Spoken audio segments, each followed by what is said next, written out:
onze billahi mina sheytaan rajim bismillahi rahmaani rahim nu ngi ñuy nen ci nit ñi yeewu ci réew mi góor ak jigéen mag ak ndaw di rafet seen ànd ak rajo télévision Walfadjri rawatina seen émission diine ak jamono ñëwaat tey ci wàllu politique la ko indi itam mooy gannaaw élection présidentielle bi fi jaar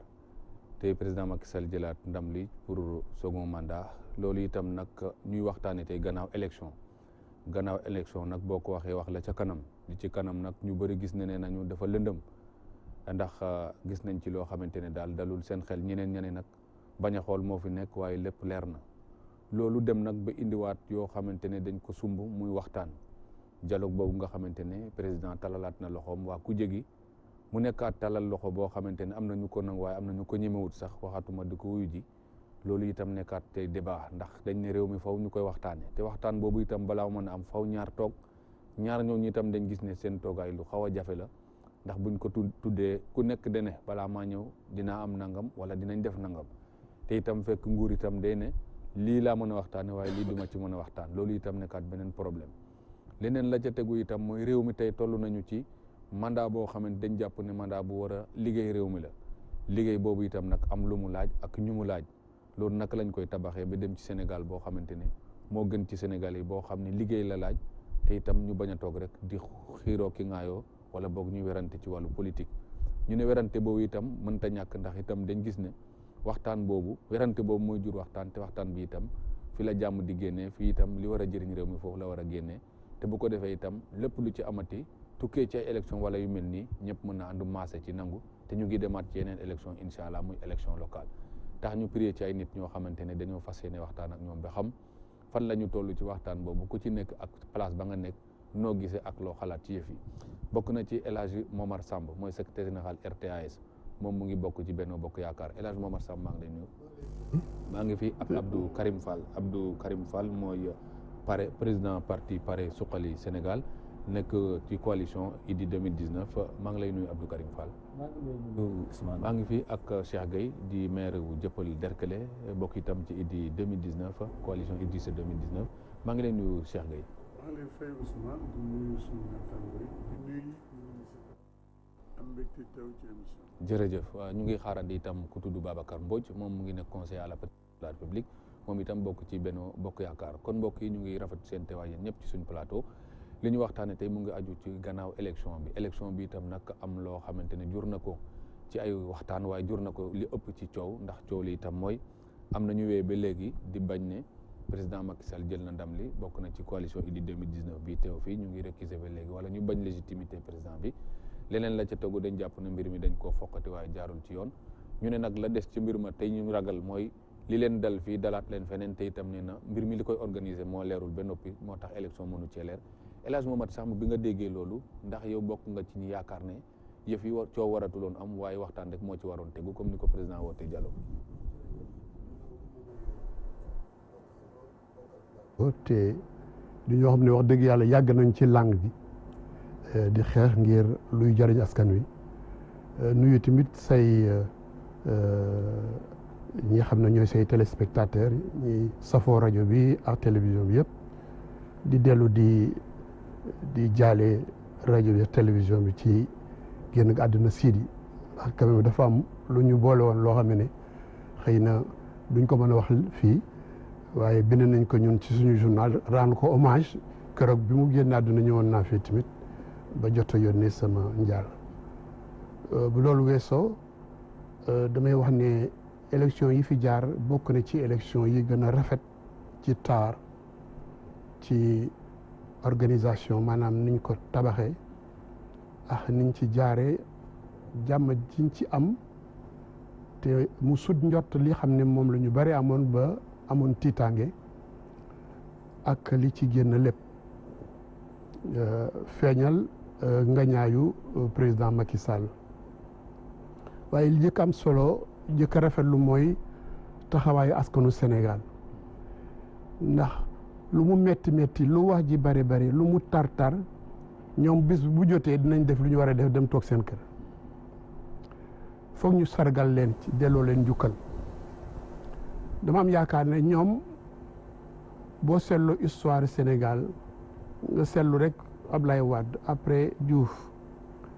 2012 bi mu amee bi mu gagné 2012 bi mu amee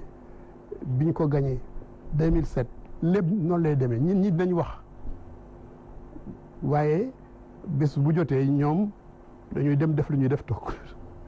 ñii di wax ay jinne ñoo watee ay malaaka ñoo wàcc waaye ñoom def nañ li ñuy def noonu loo doon 2007 ñun bañoon nañ ko waaye lii am na 2012 naka noonu dañu wax ne troisième tour de am troisième tour ñoom ñu jàpp seen njàmbur yor seen carte ñu ne troisième tour dina xayru ñu dem def lu ñuy def toog seen kër ñu wàññi bii tamit noonu la li xam ne mosul am ci élection yi sax 20 000 observateurs maanaam 20 junni ci ñoo xam ne dañuy ñëw jóge bitim réew fu ne ñu ne ci réew mi lu mosul am tamit église catholique dafa ut ay observateur boppam dugal ko ci élection yi bu ñu paree wàññi nañu ku ne nag ñi bokkoon ci élection yi am nga say kayit am nga say résultat waaye kii xam ne moo war a wàññ ne kii moo gañe kooku wàññ ne kii moo gañe lan moo ci des li ci des mooy rafetlu ngañaay li félicité kii xam ne ndokkeel kii xam ne moo gañe demaat nag ci beneen jongante loolu rek moo fi sës te man dama am yaakaar ne ni ma ko gisee mbiri fair play daf ci baax fair play mooy mbër meex football kat beex équipe ku ñu dem arbitre lu mu sifflé loolooy am lu mu sifflé loolooy am li nga man rek mooy félicité kii xam ne moo gañe encouragé kii xam ne gañewul ñu demaat lu tax ndax dañu war a sàmm am respect sàmm li xam ne moo fi ne muy institution yi te ku ñu ñëw ci seeni loxo ngay jaar te boo toogee ci seen loxo ngay ne loolu mooy li xam ne moom la ñu war a rafetlu surtout que résultat yi ñu ko joxe ñëpp xam nga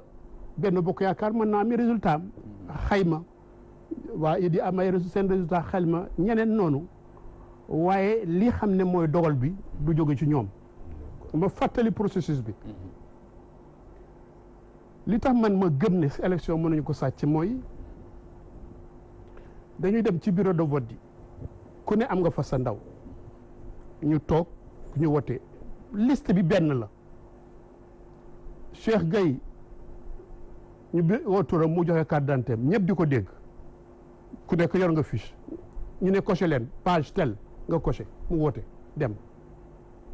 bu ñu paree tamit ci ngoon si ñu wàññ xob yi ñu dugg ci kees gi moom la ñuy wàññi benn par benn seen ndaw nga fa toog Sénat nga fa toog ak mu yebal observateur yi nga toog ñëpp a ngi toog bu ñu wàññee ba pare ñoom ñëpp dañuy signé observateur yëpp kii yëpp dañuy signé ndaw candidat yëpp dañuy signé bu ñu paree taf ko man dégguma benn ci benn bureau de vote une contestation bureau de vote laa de waxuma sax centre benn ñaar yéen ñii journaliste ku nekk at mu jot boo amee élection da nga yónni say ndaw doo xaar SEDA doo xaar conseil constitutionnel doo résultat ya am ca ngoon sa moom nga yónnee sa rédaction ñoom suñuy comptabiliser noonu la depuis 2000 au moins mën nañu wax ne noonu la mbir yi demee man de man gisuma fan la nit mën a jaar ba jalgati loolu ñaareel bi bu ñu koy yóbbu tamit ci commission départementale ku nekk di nga fa am ndaw benn ñaar seen kanam ñu wàññi nag wàññi boole bu ñu paree signé gisuma benn commission dégguma benn commission départementale bu ne wàññi bi jaarul yoon wala dañ fa sàcc wala dañ ko soppi dégguma ko kon daal coow waratu loon am ci waaw loolu bu amee bu amoon sax leneen ba kii atte andi dogal ñëpp dañu war a tënku ci loolu ma dolli ci ne ci bis ba am na ay organes yu commencé woon di génn tendance yi loolu ba mu jibee ñenn ci candidats yi dem def conférence de presse xëppaleen xëbal waxuma dànkaaf rek waaye di leen def ay menaces am na sax lu ci am ci yenn télévision yi ba nit ñi di ko ñaawlu yemu ci loolu mais observateurs yu ko ñaawlu les organisations professionnelles boole nañ seen kaddu ñaawlu loolu xëpp loolu ndax daf fi am depuis 2000 li ci des nag mooy loolu bu ñu ko seetloo ba pare dañu ubbi beneen page maanaam seet nañuy dëgmal lii ñëw. mun nañ cee waxtaan dinañ ci ñëw léegi. ci mooy avenir perspective yi. dinañ ci waxtaan léegi jërëjëf incha allah voilà. Abdou Karim Fall nga xam ne yéen itam ñu ne mbokk ci Idy 2019 gis nañ ne démb conférence de presse bi nga xam Idrissa Seck amaloon na ko ak ñu mandaloon ci élection bi wax na fa ne moom mu ngi contesté ba léegi légitimité bi ndax wax na waxu confiscation maanaam lu ñu mën a wax foqati moo xam ñoom dañ koo foqati loolu ñu gis ne ñoom buñ perdre nee nañu du ñu def recours gannaaw bi commission bi joxe résultat yi ak conseil constitutionnel confirmé ko mais ba léegi ñu ngi wut ndam loo xamante ne ñoom nanguwuñ ne daanu nañ ci fànn woowu yow naka nga mën a jàngatee li Momath Samb wax ne sàccub élection moom xëy na ba léegi ñu mën a toog fii di wax ne foqati am na ci élection fan la ko nit mën a war a sukkandi. jërëjëf Ousmane maa ngi rafetlu invitation bi di ñaanal Sidi Lamine Niass yàlla xare ko ci aljana gën a kawe te teg loxoom ci njaboot gi di rafetlu aussi liggéey bi nga xam ne ni groupe de presse bi ngeen yore muy Walfadjri ak Walf FM ñu ngi koy liggéey ci démocratie Sénégal di wax rek ne élection yi jàll na ñun gëm nañ ne li ñu génn bokkut ak li nga xam ne nii moom la urne yi wax sama mag El Hadj Momath Samb ma koy nuyu di nuyu sama mag Cheikh Gueye parce que sama ñaari mag yoo xam ne ñoo bokk nekk ci gauche bi ñoom nga invité ñetteel baa ngi ñëw kooku tamit sama mag la ñun ñëpp gauche lañ nekkoon ci gauche sénégalaise bi maa ngi lay wax léegi ne la xëy na dafa mel ni yaa ñu coïncidence la waaw nga ne ma coïncidence la ma wax rek ne sama mag El Hadj Momar fàttali na 2007 waaye waxut moom taxawaay bi mu ci amoon 2007 taxawaay bi mu ñuy laaj ñu am ko tey moom ñu fu ko woon 2007 bu ngeen fàttali ko 2007 moo jur ñu bañ ne duñ dem élection législative moom mii ci la bokkoon kon nag tey bu taxawee di waxee nii daf may xaw a jaaxal ndax 2007 aussi dañoo waxoon ne élection yi jaarul ci yoon ñoom ñii ñoo ko jiite woon di ko contesté boobu jaral leen ñu ne élection législative ñoom buñ ci bokk ndax buñ ci bokkee ni ñu defoon la ñuy defaat kon tey bu taxawee naan élection kenn mënu koo sàcc Sénégal depuis 2000 daf may jaaxal fàttali ni tamit processus bi mais dafa jël fi ko arrangé rek mu commencé xam nga processus élection doo ko commencé ci bureau de vote yi du jour élection yi processus élection mi ngi commencé bañ ne kaay leen bindu pour am seen carte électeur foofu lay commencé ku yaakaar ne élection ca bés ba la rek yaa ngi nax sa bopp ku yaakaar tamit ne sàcc élection ca bés ba ñuy def élection yi rek la mën a am yaa ngi nax sa bopp ndaxte sëñ Ousmane sàcc élection mi ngi commencé man ma inscrire war a am sama carte électeur nga defal ma ne va pas ne vote pas nga ne man du ma wote xam nga yow tere nga ma wote sàcc élection mi ngi commencé ma inscrire man ne Mbàkke laay wotee man Abdou Karim Fall sama carte génn nga ne ma yow Matam ngay wote xam nga kon xañ nga ma wote parce que du ma dagg sama paas dem Matam xaw ma fa kenn dama fay wote mi ngi doon aussi jaxase élection yi aussi mi ngi nekk ci changer li ñuy wax carte électorale bi maanaam ni bureau de vote yi ak centre de vote yi tëdde maanaam man may wote ci centre numéro 1 bureau de vote numéro 5 nga jëlee ma fa te man xawuma ko suur élection yi ma ñëw yor sama carte bëgg a woote ñu ne ma sa tourné ko fi ma dem sama ñibbi sama kër toog yooyu yëpp yaakaar naa ne ci processus électoral la bokk processus électoral bi tamit ci la bokk parrainage ci la bokk ak concertation yi ministère de l'intérieur war a taxawal parti politique yi te yaakaar naa ne yooyu yëpp am na ay jàngat yu ci Sénégalais yi def processus bi tamit bokk na ci ki ko jiite muy ministre de l'intérieur ñu yàgg a xeex ne ku far ba wane ne far naa ba taxaw ci télévision bu ma tudd ne man damaa bëgg a fal Macky Sall premier tour kooku ministre de l'intérieur moo ko wax Aly Ngouille Ndiaye booba est-ce que ministre de l'intérieur mooy wax wala militant APR mooy wax yàlla rek moo xam ndax fi mu nekk nii mënuñu def différence entre président de la République et président APR kan moo ciy wax léeg-léeg boo waxee Macky Sall dara yow yaa ngi wax ak président APR ñu jàppale yóbbu la tribunal ne la da ngaa tooñ ci jiite réew mi kon nag loolu su amee ñu ne Aly Ngouille Ndiaye wóorut Aly Ngouille Ndiaye taxaw daan ne moom dana fexe ba képp ku bëgg a woteel Macky Sall dana fexe ba nga am carte électeur mu fexe ba boo amee carte électeur nga jot ci mu fexe aussi ba nga wote man dama foogoon ne Aly Ngouille Ndiaye dafa war a wax ne Sénégalais bu bëgg a wote danaa fexe ba nga am carte électeur ma fexe ba nga jot ci ma fexe ba jour ba nga wote yaakaar naa ne loolu mooy esprit républicain loolu yëpp amuñu ko maanaam li ma bëgg a indi foofu mooy mbuxum mi ba mu commencé dafa yàgg dañ koo dëxëñ ci fichier bi dëxëñ ko ci fichier bi moo tax nanguwuñu kenn laal fichier bi nanguwuñu kenn gis ko ba parti politique yi li nga xam ne nii loi bi may leen ko règlement bi may leen ko moo ñu dem saytu fichier électoral bi ñuy defar xool la ca nekk dañ leen koo xañ bañ ko laajee ba mu tar dañ nañu waa may nañ leen ko da ngeen di ñëw ministère de l'intérieur ñu jox leen fichier bi ngeen xool ba ñu fa ñëwee daanaka mënoon nañoo bañ a ñëw ndax ka nekk États-Unis lam mën a xool ci internet ndax carte électeur am mi ngi ci biir fichier bi wala nekku ci ñun loolu dong lañ ci man te loolu taxu ñu woon a jóg kon maanaam mbuxum mi ngi commencé ci jaay nit ñi doole forcer nit ñi gérer processus électoral bi yow dong ba ñi nga xam ne ñi ñoom nga ko séqal ñu am ci seen xalaat war ci am ay gën ñu ciy xool war koo mën a saytu nga xañ leen saytu boobu def ci li la neex li nga xam ne ni li nga ci dëxiñ yow rek yaa ko xam yaa say militant yaa ngi fàttaliku bi ñuy wax parrainage wax ji wax nañ ko fi booba moom jël na fichier bi moom Aly Ngouille Ndiaye nangu na ne jox nañ ko fichier bi ci clé mais xam nga ne Aly Ngouille Ndiaye mi nga xam ne mii moo président ñor bu ñu ko joxee fichier bi ci clé président am nekk président APR dana ko jox gis ngeen aussi ci parrainage yi candidat yu bëri ñu leen a kale lu tax ñu kale leen dañoo defar seen i parrainage ci ay carte d'identité yoo xam ne dañ ne waa ji Dakar ngay wootee ñu defal la ko ñu ne leen kii dootu tur Dakar ma ngay wootee Tamba te kooku changé wu fa muy wootee finalement mu ñàkk kon nag dama yaakaar ne taxaw na 20 junni nit ñoo saytu élection yi ci bésu élection yi loolu mooy nëbb li am parce que 20 junni nit ñooñu mënuñoo nekk fépp d'abord mënuñoo nekk ci bureau de vote yëpp ñaareel ba aussi 20 junni nit ñooñu ñoom xamuñu processus électoral bi bañ ko commencé ba fi mu yem fan la jaar ñoom xamuñu ci dara ñetteel ba ñooñu liñ mën a xalaat mooy boo jëlee ay ñoo xam ne ñu dëkk nañ ci beneen réew indi leen ñuy wote Sénégal ñoom loolu xamuñu ko ñoom ki ñu xam mooy ku yor carte d'identité ñëw wote ñun liñ ci xam ñoom mënuñ ko cee xam te élection yi wóor na ñëpp ne pays frontalier yi boobu maa tudd ay tur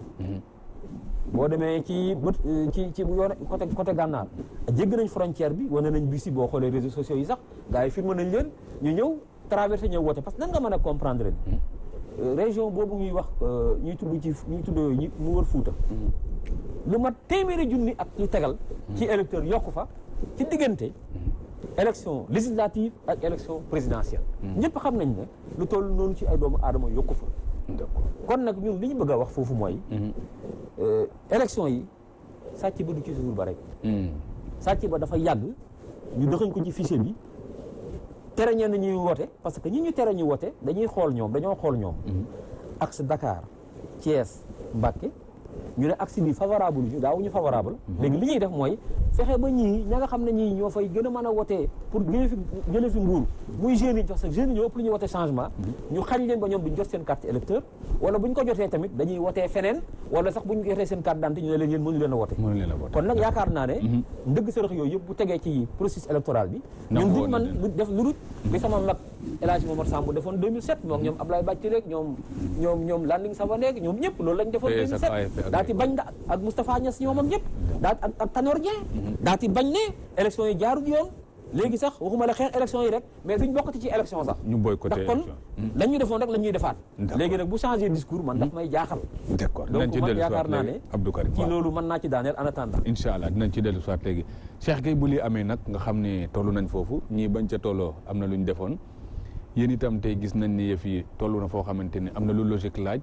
waaye ci xeexu politique ngeen nekk te itam li la gaañ démb boo ñëwee tey xam naa di nga ko war a moytu boycott boobu peut-être am na lu mu juraloon ñii xaw ma ndax dañ cee gaañoon wala dañ cee pertoon tey lan mooy sa xalaat ci taxawaay gannaaw élection bi comme li xew-xew na te kenn mënul dut baaraam ne fii la. jërëjëf Ousmane di dellu di nuyuwaat naataango yi ñu bokkal jotaay bi ci waxtaan yeesalaat daal ak ñi nga xam ne aussi ñàkk nañu seen bakkan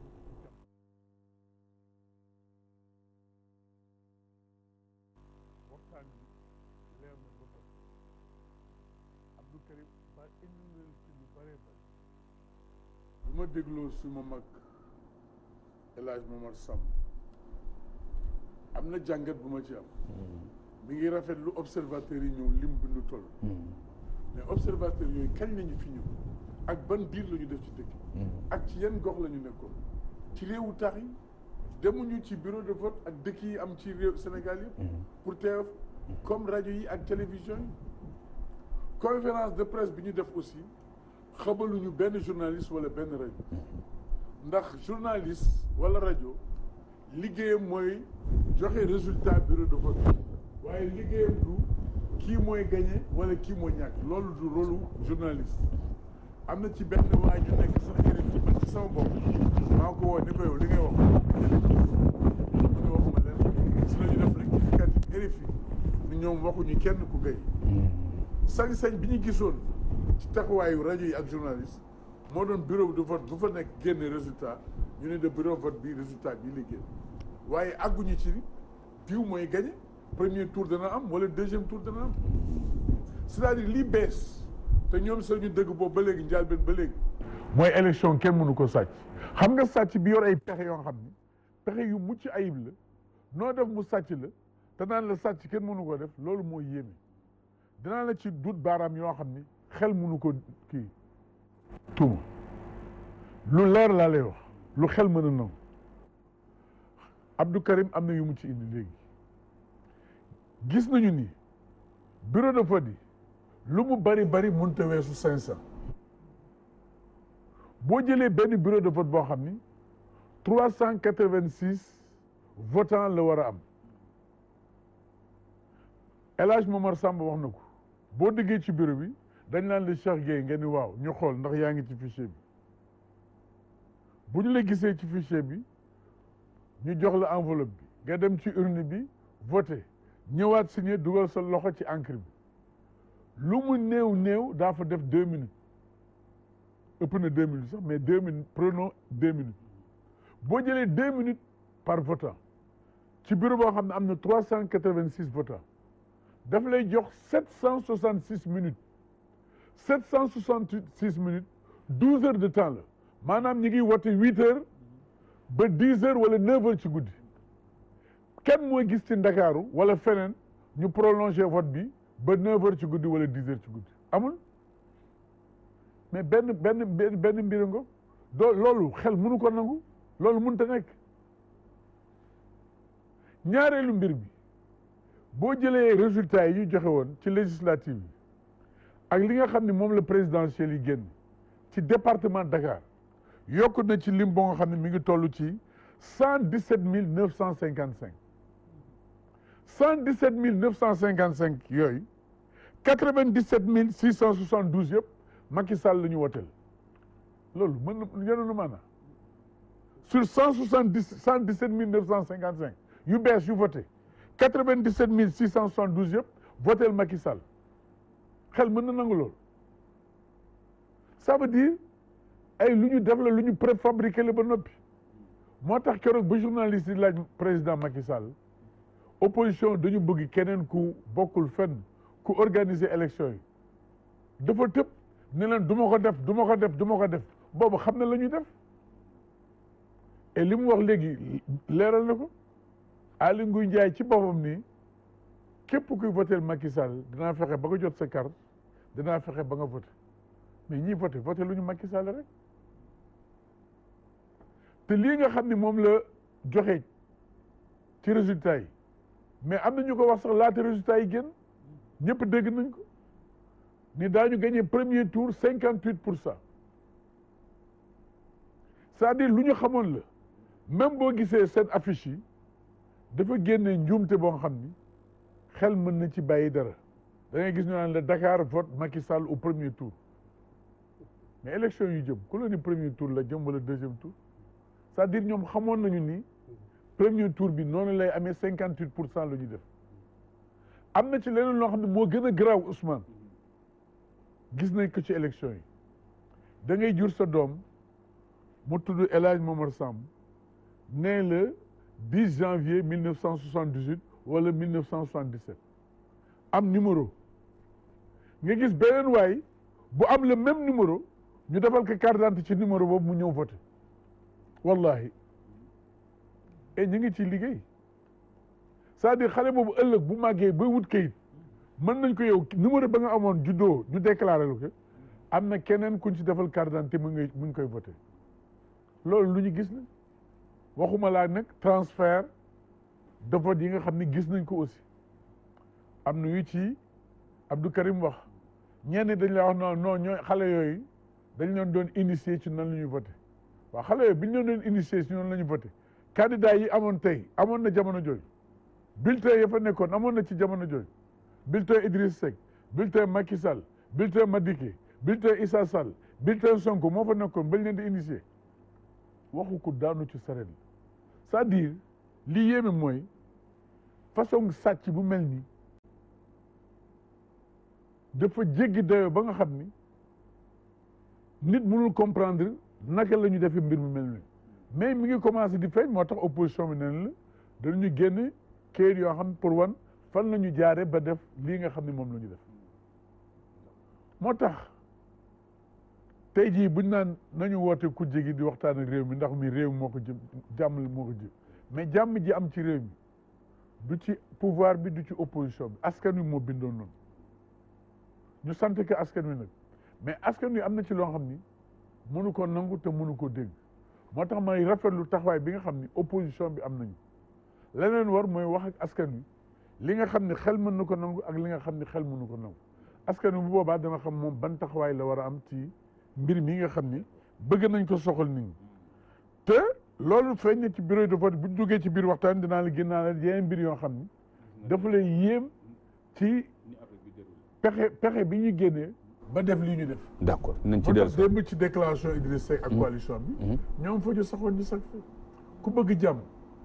démb bi ñu la nee pour élection yi jaar ci jàmm nañu wut ku neutre mu organiser mais boo bëggee jàmm loolu ngay def. président yi la fi jiitu woon yëpp loolu la ñu def te revendication la woon. d'accord dinañ ci dellu soit léegi El Hadj Momar Samb parce que tey wax nañ ko dialogue boobu juñu nga ko sànq ne pour moo des ak perspective liggéey réew mi léegi bu fekkee dialogue bi nag ñu ngi cee dem ak lii nga xamante ne ba léegi dafa leen dem ci xelu nit ñi est-ce que loolu ànd naag toog waxtaan. jërëjëf xam nga li fi mbokk yi wax yëpp lii xam ne moom nga mën a laaj mooy waaw yéen boo leen amee yooyu yëpp ay firnde lu tax tegu leen ko ci table ji. parce que ñoom nee nañ doon def recours. waaw xam nga mbir mi ku nekk mën nga wax de sos man mosuma gis élection yoo xam ne ay sos ni mu demee ni am na li ngeen di wax ci réseaux sociaux yi am na man je reçois image yëpp ay xale yu tuuti yu ñu rang ñu ne dañuy voté mais loolu boo ko amee mu mën a firndeel na yow dañ la sàcc yóbbu ko defar recours neel firnde ngi nii firnde ngi et firnde boo xam ne image la ma teg ci leneen man jot naa foo xam ne dañu changé Kanel Linguère dëkk yu bari ñu wane population bi lii la département bi ñii ñoom la ñu wax ne ñoo voté mais ay sosu neen dara amu ci man au moins def naa effort su ma wàllu bopp ak sunu parti ñu dem ci li xam ne moom mooy archive ANSD mooy agence nationale des statistiques mu déroulé de 2012 bi ñu defee recensement bi ba 2020 ak lu ko weesu sax avec des projections population yi nu mu toll mais même lu ñu jël pour yàq xelu ñun ñi du limu département mais limu commune ba lu ñu jël bu weesu te day waroo loolu gis nañ ko xam nga mën naa wax loolu yow nga wax li nga wax waaye kan mooy àtte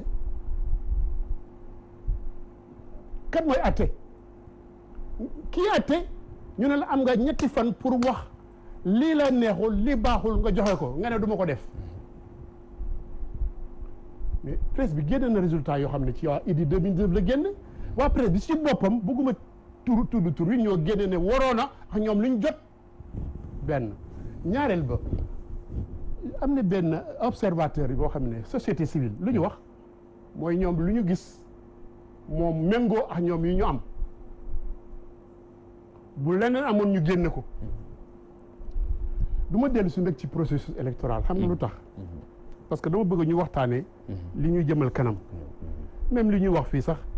amatul benn njariñ pour askan wi parce que dégg naa ñuy wax ne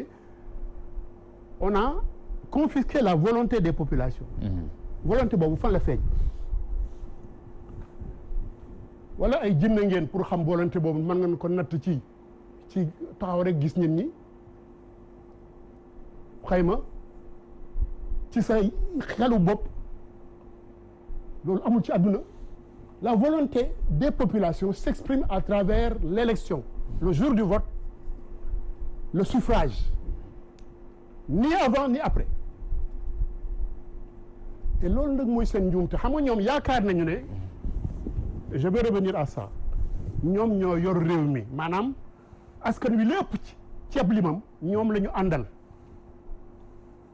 loolu moo tax seen stratégie du début jusqu'à maintenant stratégie de boycott maanaam du ñu fekke fu ñuy waxtaane lenn lu jëm ci élection boycott bi c'est depuis le processus électoral depuis Ngor Jaarama 2016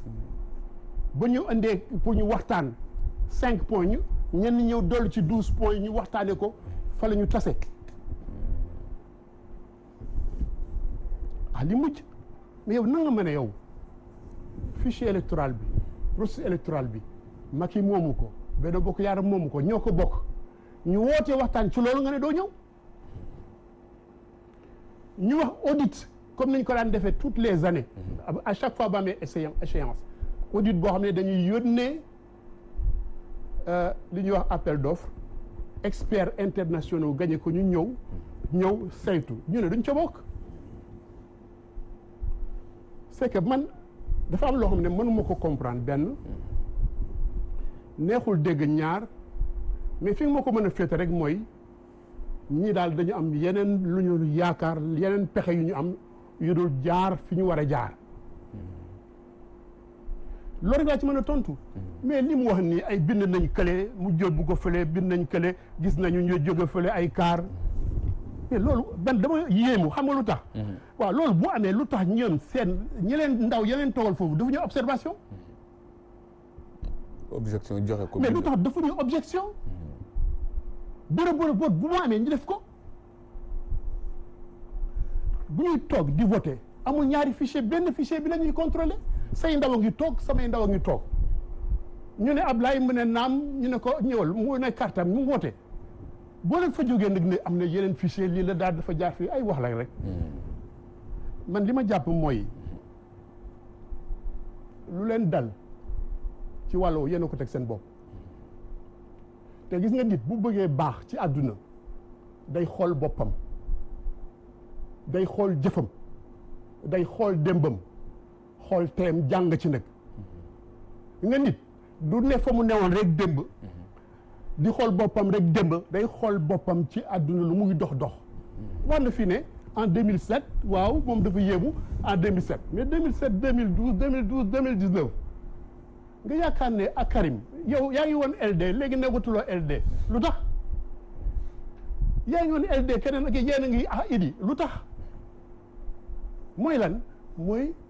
àdduna effectivement dafay dox nit ñi di am jàngat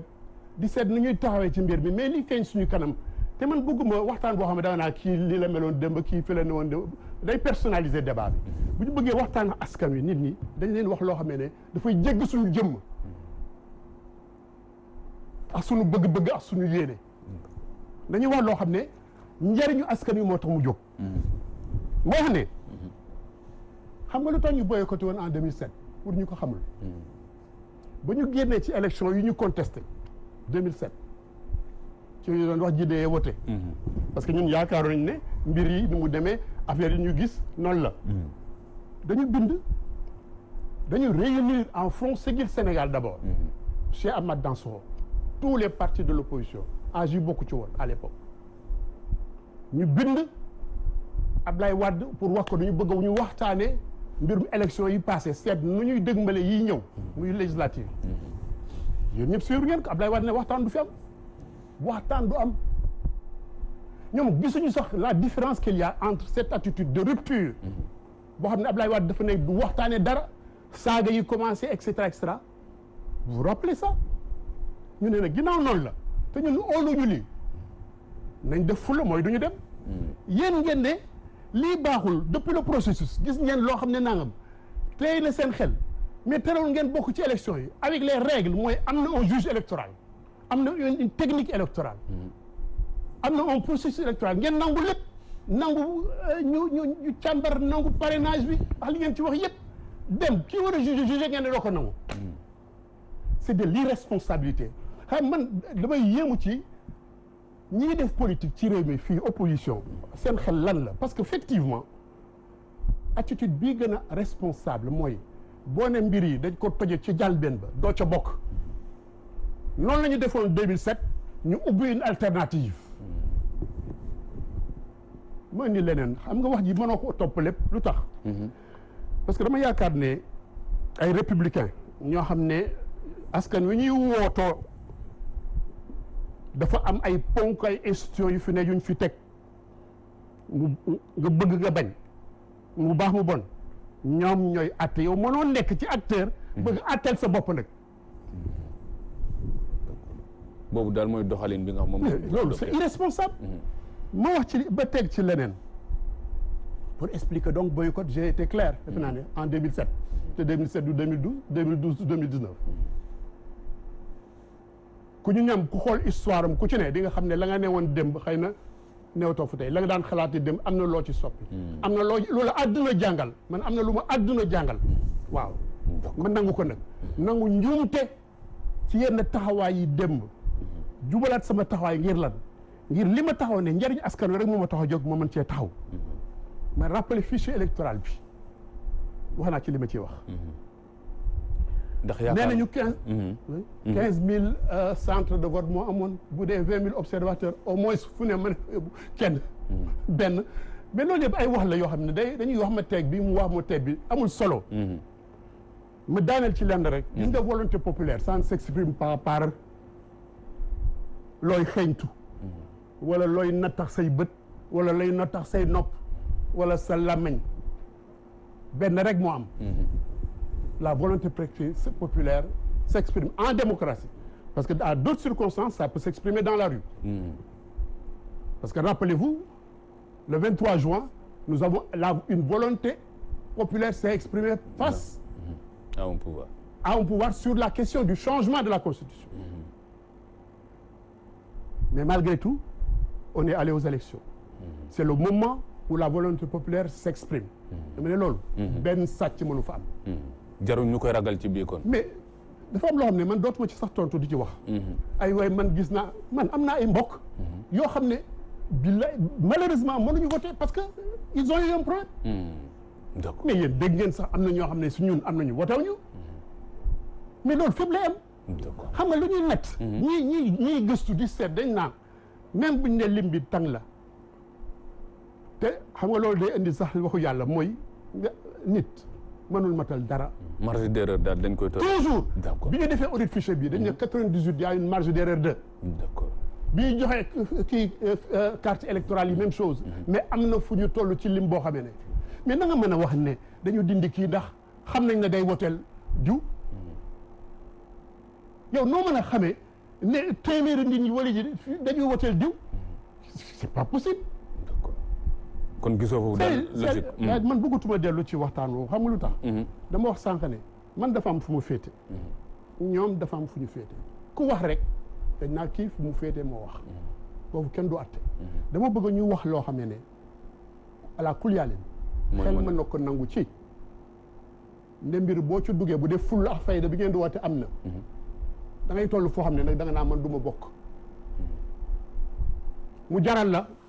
looy perte nga perte ko ci loolu parce que ñu jaraloon ñu en 2007 ñu bañ a bokk ci législature bi bañ a bokk ci am ay député la yooyu topp logique bi nga xam ne topp logique moo ñu indi bëli d'accord waaye neew baaxul waaye da ngay bokk ci lu baaxul da nga cooy dugal sa loxo et puis man li gën a doy waar mooy man xamul leen saaga bi ngeen di saaga askan wi saaga la parce que yow nit ñi nga oote ñu oote ngeen def campagne pendant 3 semaines ñu ñëw ñu ngi sànni seen carte nga ne askan wi sànni lu ñu ñii carte yi kon li ma gagné Mbacké maa ko gagné waaye yow li nga gagné fële gagné loo ko c'est effroyable Cheikh Gueye mii maire bi jëppal bi ñu demee élection 2017 yi passé kii mais dañu wàññi moo gagné fii ñoom ñoo gagné mais ren dañu wàññi ñun ñoo leen gagné man Grand Yoff ga ma dëkk mais dañu gagné mënu ci dara dañuy wàññi nga toog nii xanaa mosu leen siégé ñu wàññi ni leen lii ñii ñoo wote ñi ñoo wote ñu wàññi kii gagné nga ne doo ko nangu ren même chose mais dama xamul yan façon nit ngeen di ngeen ci dellu soit léegi non mën da bëgg a leeral foofu waaw dafa am loo xam ne dama bëgg a ñu tëj ko nag parce que bu ñu xoolal bu ñu respecté askan ñi ñuy déglu dafa am loo xam ne dootul suñu warugar def nañ campagne 3 semaines campagne bi jiitu na 3 semaines yi sax ñu ngi campagne ku ne di woote sa mbër ku nekk di bàkk sa bopp lii am na mooy lan ñun ñi oo nañ leen ci fitna ñu lànk oo nañ leen ci leneen ñu lànk ñu oo leen dem ñu jox seen baat ñu joxe seen baat wàññi nañ ko ñii war a wax nañu ba journalistes yi wax nañu organes yi wax nañu kon daal jàpp nga askan bu ñu nanguloon danañ ko wane dara doon mais kon li ñu woote ñu doon woote fitna kon ñu topp leen ca kon benn tàkk na d'accord nañ ci ñëwaat léegi kon leer mais kon ñu fitna xam nga nag doo xam ne nañ ci ñëw mooy ñu ubbi nag perspective dinañ ci ñëw léegi voilà parce que man mënatuma waxtaan ci ay d'accord kii man fële dembankaan yi gis nañ fa temps man fii gis naa fa temps man sama mbokk dañ ko kiyul yooyu léegi bàyyil ma ubbi perspective yi kon comme ça ñu yaatal ko Abdou Karim parce que ci côté boobu laa bëgg a xam ndax lii comme yu mel ni mu wax yëpp ak ay jafe-jafe ak ay ñàkk a déggoo ak processus électoral est-ce que dialogue bi nekkuloon loo xam buntu la pour ñu dem souligner ko foofu teg ko fa ci kaw table bi ba xam ndax dina am solution wala déet wala yaakaaroon ne dialogue war naa mën a am ci condition waaw maa ngi rafetlu question bi bu baax question bu am solo la mais da nga may ma am leeral yu ma def ginnaaw bi ma nuyoo sama mag Boubacar Mbodj waaw nga xam ne ba ma ñëwee si université moo ma doon teete ci syndicat kon li ma la wax rek góor nga fi boole tey d'accord moo tax su ma déggee sama mag di wax Momar Samb damay jaaxle parce que li ma jàngal lépp tey la gas suul loolu daf ma posé problème waaw moom nee na am na fu mu nekkoon nekkatu fa léegi voilà léegi nee na bàyyi débat personnel bi nee na bàyyi nga LD yaa ngi ci leneen moom itam am na fu mu nekkoon am na lu mu ko jàngal léegi ci fan woowu wax ci li xam ne moo ñu tax a jóg non du moom moo may wax ci lan laay wax bàyyil mu tontu waaw mais boo fekkee da nga ñëwaat ci Momar Samb nangam koy démb man mais yaa ko bàyyi nga wax de waaw parce que bi ma wax man ma bàyyi da nga wax man bi may wax ma ne tudduma la ci lenn li ñuy waxtaane ci waxtaan wi rek tudduma la dara ci li ñuy waxtaane ci li ñuy waxtaane laay waxtaane ku nekk parcours am fii la jaarax li mu def ak Momar Samb nekkoon ne fii newoon na fële li la woon leeral naa la mais nañ yem ci loolu jeex na bu fekkee da nga dellu siwaat ma dellu siwaat duñ fi amul benn problème jarul muy dellu siwaat waaw léegi leeral il faut ma leeral rapidement ñu jàll parce que man LD laa nekkoon ànd ak ñoom di liggéey ñoo ma yar ñu dem ba jubóowuñ ci ni ñuy doxale ku nekk dem yoonam mais taxut ma changé dara ci samay position politique li ma doon wax ba ma nekkee LD Cheikh Gueye ngi nii moom laay wax tey jii dara changé wut ñoom ñii ñoo ñu formé ñoo ñu jàngal lu bëri ci politique ak ci syndicat d'accord donc am na yoo xam ne su ko waxee te moom jàngaloon na ma loolu ma doon ànd ak moom ñuy wote sénégalais yi di wote mu génn ne dañ koo sàcc léegi rek xam nga internet dafa grave léegi rek maa ngi lire benn déclaration bu parti mu def ci 2007 naan nit ñi dañ dem jëli seen carte électeur yi balaa ko waa kër mag Abdoulaye Wade di utiliser ci élection yi di ñëw kon nag moom nangu woon ne ne carte électeur yi ñu la ci réwut sax mën nañ ko utiliser te loolu mën naa nekk ba léegi mi ngi nii bu ngeen bëggee moom ma wane ko télé bi génn ko kon xam nga bu ñuy wax aussi démboog tey dafa am solo parce que aussi li xewoon démb dana mën a expliquer li xew tey ci lañ sukkandiku pour defar ëllëg te li xewoon démb mooy dañ ne woon ñun Abdoulaye Wade daf ñoo sàcc 2007 tey jii ñun aussi 2019 ñu ne Macky Sall daf ñoo sàcc Ousmane est-ce que Sénégalais mën nañoo comprendre benn affaire nga am compte ci banque yow compte ba yow yaa ko am yaa yor bagage yëpp ak yaa ak banque bi ni mu nekk Amérique wala mu nekk feneen fexe ba sa compte boobu mu jëlee ca xaalis loolu lu ko ñu mën a comprendre rek donc bu dee technologie mën na permettre loolu technologie mën na permettre li ñuy wax nii ñun waxuñu loo xam ne nii teguñ ko ci xam-xam lu ñuy ay jinne yuy wax ay doomu aadama lañ li ñuy wax dañ ko sukkandiku ci li ñu vivre ci li suñu vécu ci li ngeen ñu jàngal yéen ak ci li ñu tari ak ci li ñu xam mais juguñ di wax rek pour wax yaakaar naa ne dañuy waxtaan pour Sénégal man su ma tuddee sa tur du pour la dama tudd sa tur pour yàq sa der loolu taxumaa jóg mais comme sama mag nga am naa droit tudd parce que dama ko sax di def man mosoo naa gis may débat di tudd tur mais yow sama mag nga moo tax ma am courage tudd sa tur mais dootuma ko tuddati mais donc dama bëgg ñu wax leen ñun inventé wuñ dara il faut mu leer ne Idy 2019 officiellement joxuñ benn résultat ne lii officiellement Idrissa Seck moo ne lii mooy ay résultat ba affaire bi génne aussi démentir nañ ko officiellement nee nañ lii ça relève pas de donc loolu moom dama bëgg mu féete boor non li tax def nañu recours ak defuñu recours mais recours c'est trop tard boo defee recours lu muy réglé gis nañ fi ay maanaam dafa jarul sax recours dafa am loo xam ne nii conseil constitutionnel rek bu siégé gis ne centre bi wala résultat yi doy na waar tege na fii moom mën na ko jël boppam gis nañ ko fa représenté woon Sonko bi mu génnee ci télé bi li mu wax yëpp te malgré ça dañoo def résultat yi donc taxut mu am problème donc min ñuy ñaan ñu boycotté man nag loolu laa comprendre quoi pourquoi mu ñuy ñaan ñu boycotté xaw ma lan moo waral ful la mooy boo gisee ne lii baaxul doo ca dugg ñu ne maanaam logique bi mooy comme baaxul ñemewuma du ma dugg ñaanuma leen de non daf ne ñoom 2007 bi ñu ragalee dañoo boycotté waaw kon nangu woon na 2007 d'accord ñoon ci résultat yi loolu kañ waaw léegi ñun d'accord ci résultat yi mais waxtaanee buñ boycotté man nag lu tax moom bu bëgg ñoo xëcc ci boycott xam nga processus électoral bi aussi il faut mu leer na ñun boycotté wuñ xam nga taxaw fi naan da ngeen a boycotté processus électoral bi aussi ñàkk a maîtriser li ngay wax ci la bokk maanaam waxtaan yi ñu sumboon waxtaan yi sumboon processus électoral daf naan am na parti yu ko boycotté loolu la war a wax mais bu ne dañ ko boycotté man sama parti man demoon na waaw yow toogaloo fi sa parti Idy 2012 amuloo candidat di 2012 la 2019 waaw ñoom ñëpp dañuy boycotté est-ce que débat bi moom mën na ma may sama grand may ma rek ma wax xam nga débat aussi boo bëggee mu neex soo waxee ma bàyyi li nga wax su ma waxee da nga may bàyyi ma wax bu yàq dara ci waxtaan bi da koy gën a rafetal sa parti bokkoon na ci waxtaan bi sama parti ak yeneen parti yu bëri yu njëkk tey ci Idy 2019 parce que Idy 2019 kañ la judd ci at la toll wala matu ko sax donc mënuñu sukkandiku ci ne Idy 2019 rek la ñuy waxal rek kon li Idrissa Seck def rek ñun ci loolu la ñuy wax ay acteurs politiques lañ ay parti la ñu yore processus électoral bi parti politique yëpp la concerné man sama parti bokkoon na ci parti yi demoon ak yeneen parti bokk ci processus électoral bi waxtaane ko mais ba ñu demee ba ñu fa toogal Benno Bokk Yaakaar ñëw nañu ñun lenn rek moo ñu intéressé ci waxtaan bi mooy parrainage ñu ne leen ñun parrainage duñ ko waxtaane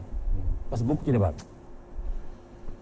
parce que parrainage pour les partis politiques dafa disqualifier presque parti politique parce que Ousmane boo ko xoolee tey parti politique jaratul muy am parce que dañu def naan les partis politiques concours au suffrage universel ñooy dem ci élection yi bañ nañ ko ba sax constitution bi loolu moo ci nekkoon parti politique ñooy présenté candidat wala boo nekkee personnalité indépendante ñu laaj la 10 000 signatures fukki junni signature wax la ci région yi nga koy jëlee mais bu ñu demee ba ki nga xam ne kii yow mosoo politique xëy rek tey ne damay nekk candidat yaa ki créé parti politique di fonctionner di am ay structure di wër Sénégal yéen a tolloo yéen a bokk lu ñu leen di laaj kon booba yaakaar naa ne parti politique yi boppam sax moo menacé wu donc moi je pense que débat bi ñun personnalisé wuñu ko mais dañuy wax li nga xam ne ni moom lañ vivre parce que aussi boo gisee Macky Sall taxaw nank rek ne du bàyyi Aly Ngouille Ndiaye am na lu ko waral xam nga Abdou Diouf biñ ko waxee ne ko wóoluñu sa ministre de l'intérieur Abdou Diouf dafa indi benn général defe naa général Cissé la ñoo jox ko ministère de l'intérieur mu organiser élection yi Abdoulaye Wade bi ñu ko defee ñu am ak moom problème mu teg Ousmane Ngom ñu ne ko Ousmane Ngom bi wóoluwuñ ko Abdoulaye Wade dafa indi Cheikh Gueye ba Abdoulaye Wade indi Cheikh Gueye maa ngi fàttaliku sax président Macky Sall ndax na loolu doyut ndax Cheikh Gueye mënta jox instruction gouverneur yi préfet yi te man nekkoon naa ministère de l'intérieur xam naa ni muy doxee kon moom Macky Sall gi boppam sax d'accord utoon ñu jox donc ministère de l'intérieur ministre délégué ministre Cheikh Gueye élection yi kese kon nag yaakaar naa ne ñun waxuñu loo xam ne teguñ ko fenn li ñuy wax dafa am fu ñu ko teg dafa am lu ñu vivre dafa am aussi lu Macky Sall wone li mu wone mooy li ko intéressé rek lay def li ko intéressé du ko def processus électoral bi yëpp bi mu ko dawalee lenn rek moo ko intéressé woon mooy nan lay dugalee parrainage ba mu dugalee parrainage jubawuñ ci sax ñoom parce que moom dafa desoon jubawuñ ci moom mu ñëw atte ne dañuy tëral parrainage loolu moo ñu jaaxal ak ministre de l'Intérieur bi mu ŋànk ne du ko bàyyi à la bukk kon nag ñun ay acteurs politiques lañu ñu ngi naan ñu ngi wote mosuñoo wote violence xam nga yaakaar naa ne ñun bu ñu wote woon violence bu résultat yi génnee dana am nu mu demee mais bi ñu élection yi jeexee dañoo ànd ak dal ànd ak tekk ànd ak teey suñu leader bi ñu waxee ak moom daf ne moom bëggul benn deretu sénégalais tout moom responsable la Sénégal lay liggéeyal bëggul benn sénégalais gaañu man wax na ma ko man lii di wax ak yow loolu ak discours démb bi est-ce que ànd na. benn la loolu la wax démb moom la wax démb non daf ne moom Macky Sall moo foqati moom foqatiwul. mais foqati nag maintenant sa yelleef démocratiquement bokkut ak violence. parce que aussi démocratie aussi dafa am nu muy doxee. gis nga français ci élection yi. gis nga Algérie nit ñi. ay nit gaañu ñu kenn. dañoo manifester ba am li ñu bëgg. mais ñun ñii bañ ànd ak ñoom ci loolu la ñu tàggat ci loolu la ñu jàngal. ci loolu la ñu doon dox. ah donc ñun def nañ loo xam ne nii ñun leer nañu ne responsable dëgg moo koy def responsable dëgg moo ko def ku bëgg seen dëgg moo koy def. ndax li ñu dund ci élection yi. mënoon nañoo may ñu génn élection yi ne dañuy xeex tasaare fii tasaare fa mais defuñu ko. dañoo toog jàkkaarloog Sénégal yi. xamal leen li xew waaye suñu leader bi ñu jiite woon muy suñu candidat président boole ci ànd ak dal ndax moom nit ko dal la du telli daal ñuy xamal carrément ne moom Sénégal la doon xeexal te ba tey Sénégal lay xeexal bëggul benn deret tuuri bëggul benn jal-jal yaakaar naa ne loolu dañ ko war a rafetlu. d'accord waaye waruñ koo xalam d'accord dinañ ci leer soit Abdou Karim parce que Cheikh Gueye kon léegi lii nga xamante ni métti na leen ba yéen a ngi koy wax fu nekk di ci def ay conférence de presse kon nan lañ ko mën a xeexee parce que dañ ne woon woote wuñ violence bëgguñu deret tuuru waaye itam dañ ne nañ woote dialogue kon waxtaan bi xool li xew ak lan lay jur ëllëg ak fan nañ mën a def ba Sénégal itam jëm kanam ci fan woowu fan lañ ban buntu lañ mën a fëgg léegi comme dialogue bi moom la est-ce que dañu woote dialogue man tàllal na loxo dañ ne na ngeen pour ngeen toog waxtaan woote dialogue du da ngay jël rajo wala télé bi rek woote dialogue ñi ngay woo dafa am ñu tudd am fu ñu dëkk bataaxal nga leen di yónnee boo leen yónnee bataaxal ni li ma bëgg ñu waxtaanee lii la ci lii ak lii la ñuy waxtaanee kay wuy si ñëw wax la ne ci lii dañuy tasi bis bu nekk ci jumaa xam nga ay yàlla salaa bi ci nodd bokkul ak yàlla salaa bi ci li xam kay li nu julli kii taxawal julli la donc kii woote war na ràññee ñan lay woo ñamuy woo aussi war na leen biral ci lan la leen di woo mais woote noonu rek kooku du woote dara wax nga fi léegi violence ñoom ci ñoom laa ko dégg résultat yi génne am na seen kàngam yoo wax yoo xam taal nam réew noo ko ba ci yàlla wisee ndox mu sedd te la ñu waxee ak nañu waxee du waxu kilifa ñetti mbir it bëggoon naa ci dut baaraam gis nga jamono doy dox jamono mën nañ soppeeku mais góor du soppeeku la fi woon démb rek a fi nekk boycott bii ñu tudd léegi am na genn góor gu ko wax te wala fi dañ naan mag de lu mu wax lu mu xam la Ablaye Wade teel nañu artu ne mbir mi nii mu demee ni ngeen koy defee boycotté leen élection yi mais booba jamono ji mbir yi toll na foo xam ni may ñu ko nopp dégluwuñ ko ba suñu woon dellu ginnaaw waaye moom waxoon na ko li taxoon mu wax ko am na lu tax parce que gisoon na bukki bi nga xam ni mooy matt nit ñi bi mbir mi amee am na ñu bari yi sax lu leen di Ablaye Wade waxoon leen ko lu tax topp leen ko loolu lu am solo ma ne le pourcentage bi ñu joxe jamono yi Ablaye Wade di wax boycotté leen pourcentage boobu joxe woon nañ ko recours bi aussi c'est très simple fii la ñu nekkoon ñun ñëpp Sénégal Ablaye Wade bu muy def troisième mandat di changer constitution mais ne dafay nekk candidat Macky Sall ak ñi mu ànd loolu noonu la ñu wax mais loolu indi woon ñuy fanaan place de l'Obélisque juge bi lan la waxoon juge bi toppal woon bëgg-bëgg askan wi dafa accepter candidature Ablaye Wade ba Ablaye Wade bokk ci élection yi loolu dunduñu ko fii juge bi fi nekkoon démb rek moo fi nekk tey moo tax ma ni la mbir mi bul xool bañ koy yàq bañ koy sóor di duggi la ñu def te loolu mën naa nekk parce que moom nee na kenn mënatul non loolu moo am boo xoolee Sénégal boo xoolee Sénat ña fa nekk ñëpp kenn ci ñoom war a ca nekk ñu à la retraite depuis longtemps lañu ñu toog fi élection législative yi génn Sénat def na ci rapport boo xam ne génn ay dysfonctionnement yu mucc ayib mais ba mu koy def aussi boobu fekk na béy wéy na mbuus wax ji li muy bari yëpp kan moo ci déggum Sénat ni lii ak lii def rapport xëy na ñu ngi ci bind mais kañ la koy génn loolu lu am la donc ay mbir la yoo xam ne lu ñu dund la lu ñu teg suñu bakkan la gis nañu lu ñu mel Côte d'Ivoire conseil constitutionnel ba dàqoon ni Alassane Ouattara doo dara Gbagbo mooy président de la République même conseil constitutionnel boobu moo sampaat Abdoulaye kii Alassane Ouattara donc le problème du problème mu juge c'est-à-dire réew mi toll na ci jafe-jafe yoo xam ni est-ce que maa ngi wax sama gars yi def nañu rétrospection ak jël température dëkk bi xool réew fu mu toll ci njàqare ak jafe-jafe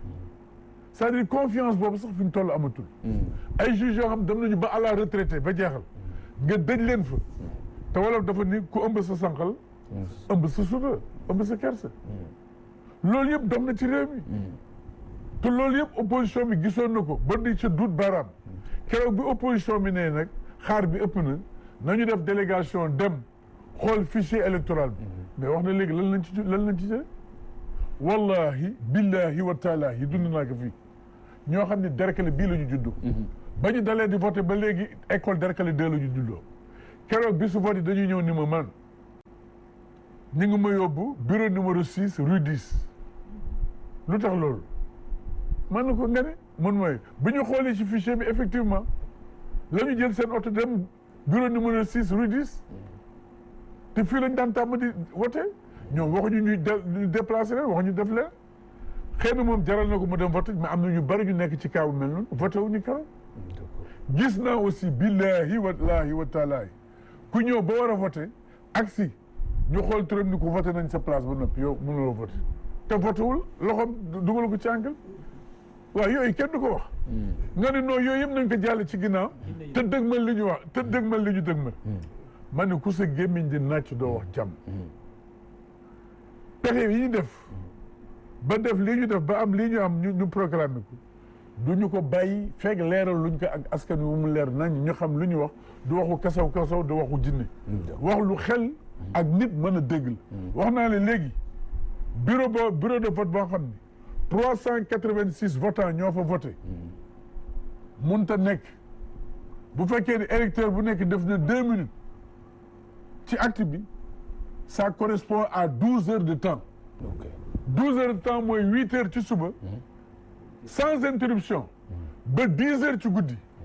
de 2 heures loolu mën na nekk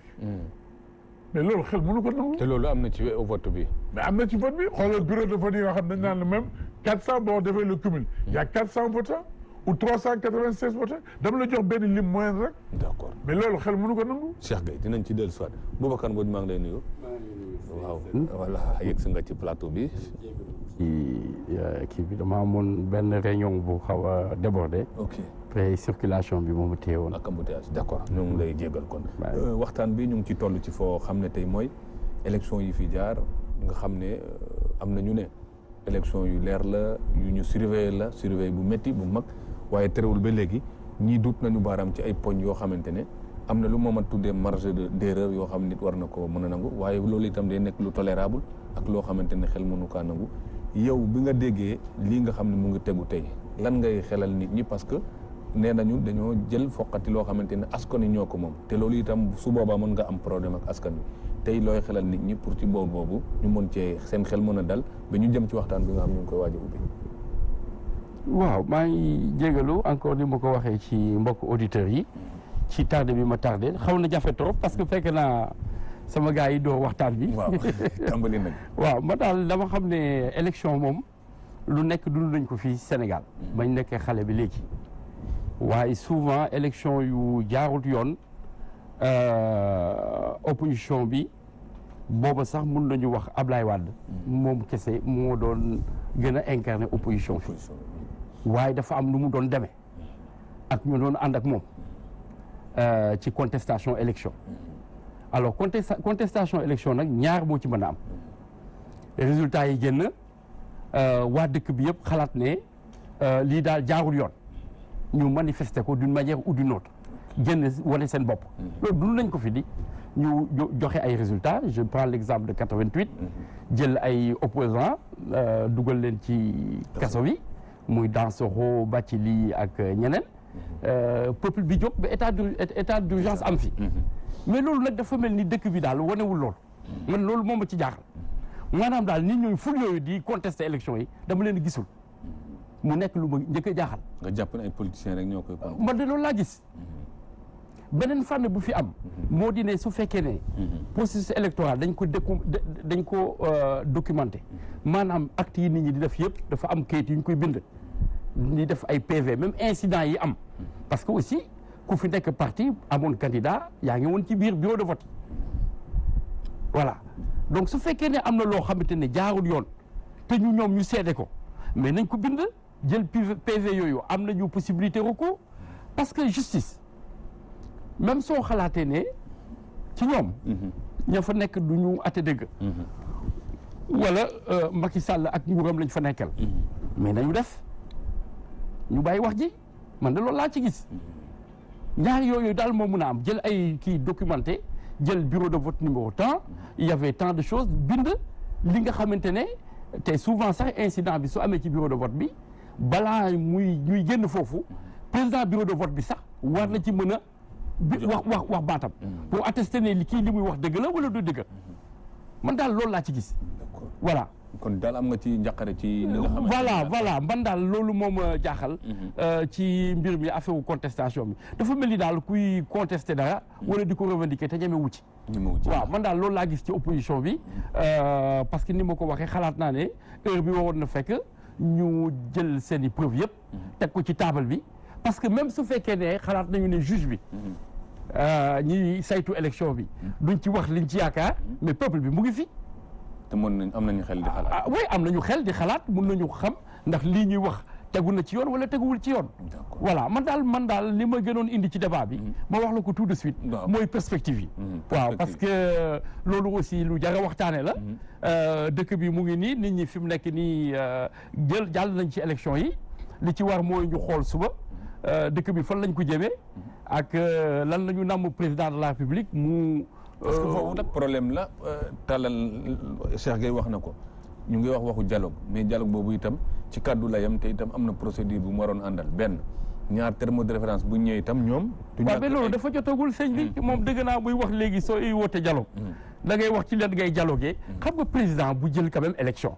il est de bon ton may ma tuuti rek may ma bu ñu doogul kenn du ko wutal mboot waaw d'accord ñoom dagg nañ waaw man dégguma sax olof yooyu mais man daal li ma xam góor la am jigéen li ma xam man dégguma olof yooyu mais li ma xam daal moo di ne voilà man li ma xam daal moo di ne président il est de bon ton su fekkee gagné nga élection tu t'adresses à tout le monde le président ne s'adressait pas seulement à l'opposition du opposition donc la doon waxal réew mi la doon waxal te c'est normal que président su gagné su remercier ñi nga xamante ne ñoo voté ba pare nag remercier aussi opposition bi parce que nee na dans cette élection il y a eu ni de vainqueur ni de vaincu ba pare nag c'est normal que président de la République pour lii ñëw ëllëg mu tendre la main à l'opposition ne leen bon man je suis ouvert pour que ñu entamer dialogue ci problème yi am ci réew mi. ak énième mais boobu est-ce que yaakaar nga bi aboutir parce que am na yu bëri. waaw mais ça dépend aussi ñu mu nekkal en face. parce que noo gis xam nga suñuy wax dialogue man sax dama ko gisewul fi ko nit ñi gisee. c'est pas seulement un dialogue politique am na nag yoo xamante ne point yoo xamante ne ñëpp d'accord nañ ne war nañ ko mën a améliorer. parce que processus électoral amul benn même États-Unis sax fi ñu defee ay vote électronique am na ñoo xam ne dañuy ñëw naan est-ce que jaar na yoon nag est-ce que wuñ ko changer ak yooyu loolu c'est un processus continu maanaam dañuy gën di defar di dem parce que c'est un processus sans fin mais li ma xalaat ci dialogue bi moo di ne réew mi toll na foo xam ne ni mu ko waxee am na ñoo xamante ne war nañ ko saytu jël si aussi xalaatu ñëpp. d'accord dinañ ci dellu perspective yooyu daal man moom gën a soxal ci débat bi mais vraiment affaire élection yi ni ma ko waxee ñaar moo mun a am soit nit ñi gën documenté li ñuy contesté ci élection yi bureau de vote yi nga xam ne yaakaar ne dañ ko jalgati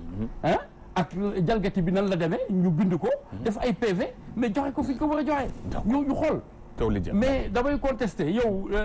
vraiment kenn xamul sax li ngay contesté Boubacar Mbodj dinañ ci dellu parce que moomat yow itam yaa ngi doon wax waxu perspective waaye boo buggee tegle bu jub nag faaw bu jiitu aussi dafa war a jub parce que bu fekkee ñu ngi dem ci perspective te itam la ngay teg yëpp kenn àndu ci la ngay wootee kenn nanguwul wuyu si bu fan woowu aussi est-ce que waxtaan mën na am loo xam ne dana jur perspective bul wax ne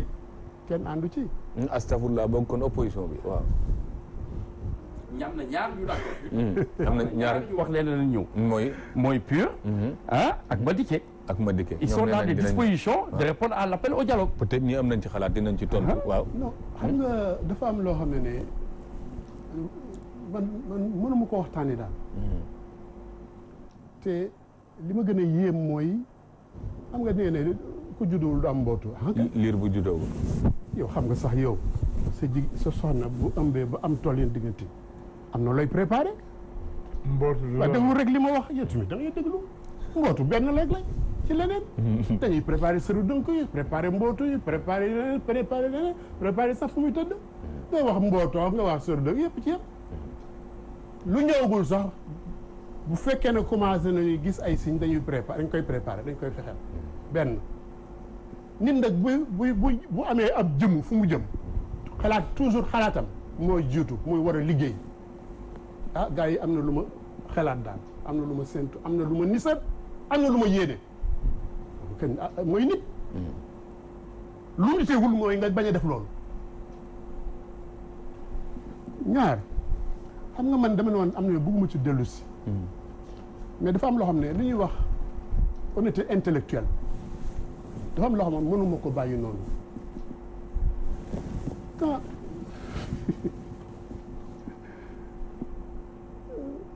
Abdou bu dee ñun ba ñu ñëwee ci waxtaan waa benn bokkaa du tudd